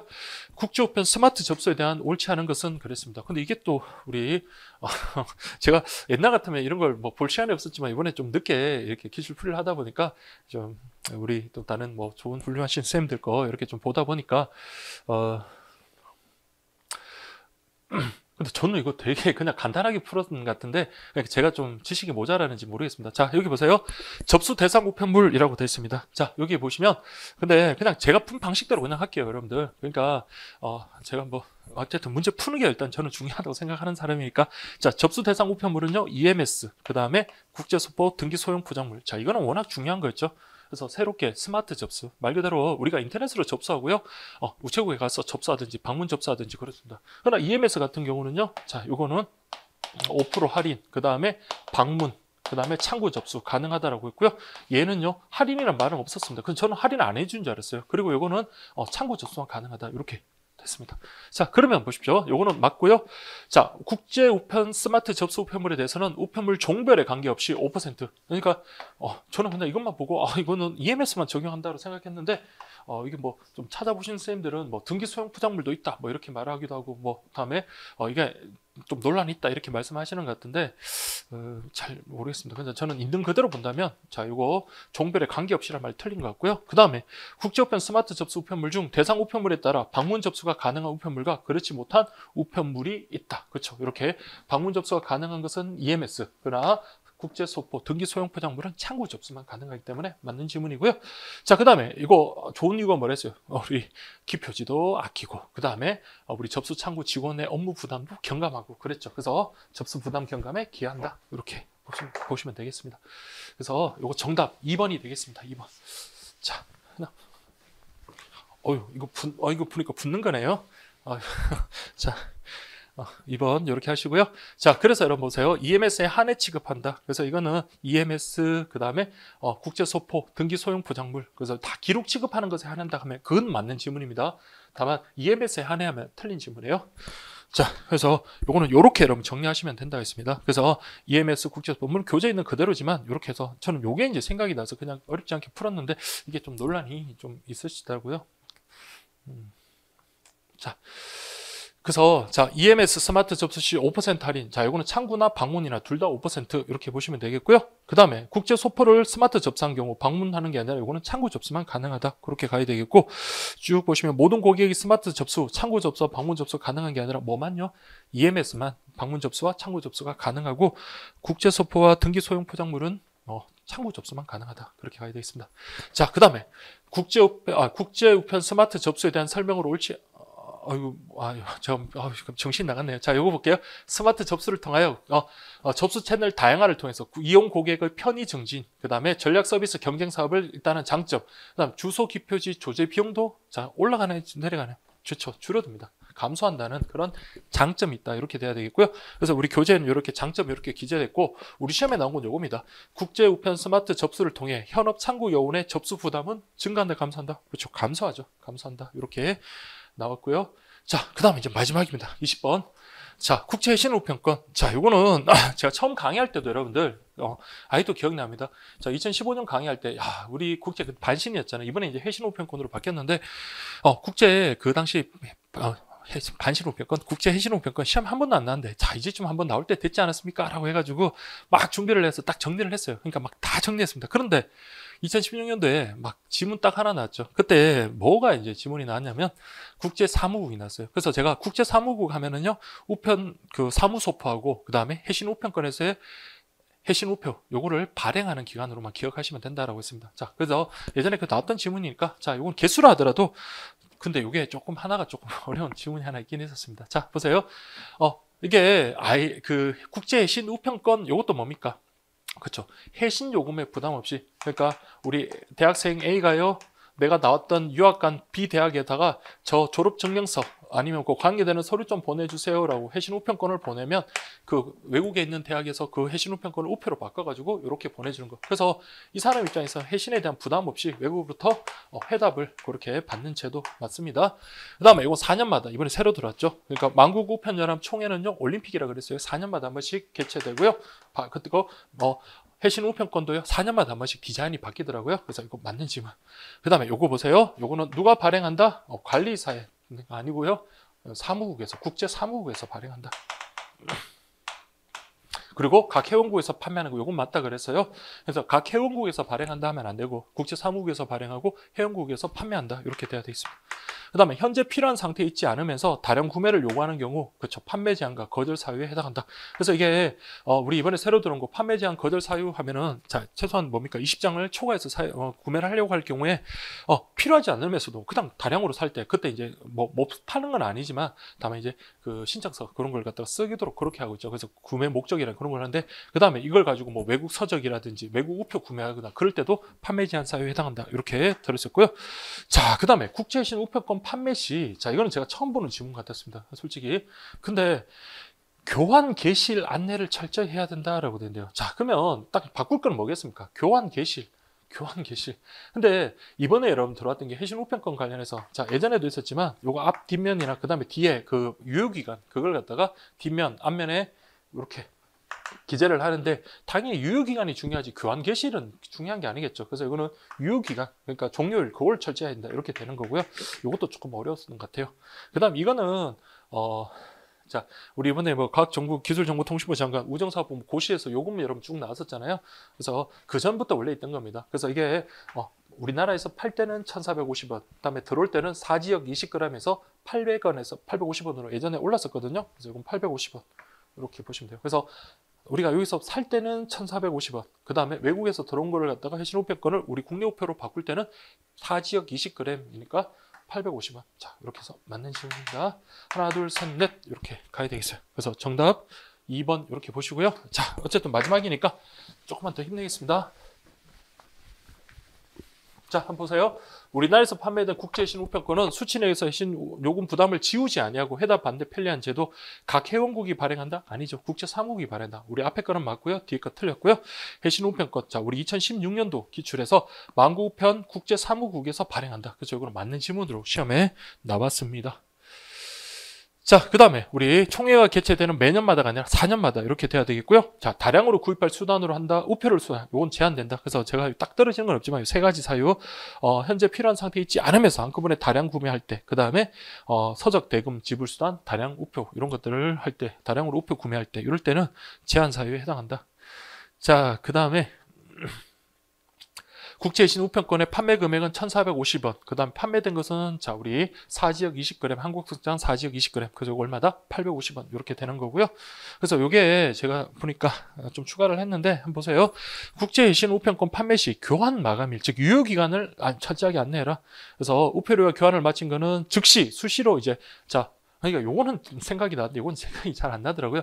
그래서 요건 왜 제가 생각이 난다 그랬어요. 제가 일주일에 한번 이제 저 지방 수업 갈 때 KTX하고 김천 그 구미 김천역에 딱 막 가끔 이제 자가 운전 안 하고 이제 갈 때 보면 내리면 막 엄청 좋은 건물 하나 있습니다. 그게 보니까 광역버스를 타면 우정사업본부라는데 제가 알기로는 우정사업본부가 여기 있을 리는 없는데 그래서 가만히 보니까 그게 우정조달센터 이렇게 이제 딱 돼 있더라고요. 아주 건물이 큰 그 건물입니다. 우정 그 당국의 건물인데 근데 거기에 자 우리 보세요. 해신 우편권 바꿨다. 그러면 이건 뭡니까? 어디다가 빨리 조달센터로 즉시 반납할 수 있다라고 요거 하고 요 같이 좀 봐두세요. 그 다음에 외국에서 판매한 국제해신 우편권은 우리나라에서 외국으로 발송되는 항공보통서장 4지역 20g 850g 이렇게 하시고요. 그리고 팔 때는 아까 했지만 1,450원. 그래서 팔 때가 아니라 우리가 구매할 때는 그렇게 보시면 되겠습니다. 자, 이렇게 하면 좀 내용이 좀 길었습니다. 여러분 정말 죄송합니다. 그래서 이게 우편 파트는 좀 제가 좀 그렇게 쓸데없이 좀 길었던 것 같은데 어쨌든 자 여러분들 지금 보시면 아시겠지만 충분히 우리는 할 수 있습니다. 그리고 제가 늘 말씀드리지만 제가 암기하지 못했던 거는 여러분들 절대 강요를 안 합니다. 그렇기 때문에 저도 하는데 여러분들은 더 잘할 수 있는 거죠. 그래서 우리 자신감 가지고요. 이왕 지나간 거는 지나간 대로 시험 잘 보신 분은 잘 본 대로 축하드리고 또 아쉽게 좀 점수가 잘 안 나온 분들은요 좀 아쉽지만 다음에 뭐 아니면 또 다른 뭐 또 영역이나 다른 분야에서도 더 두각을 또 나타내실 겁니다. 자, 그래서 아무쪼록 정말로 시험 치느라 수고하셨고요. 자, 우리 우편 상식에 대한 기출 강의는 여기까지 하도록 하겠습니다. 수고하셨습니다.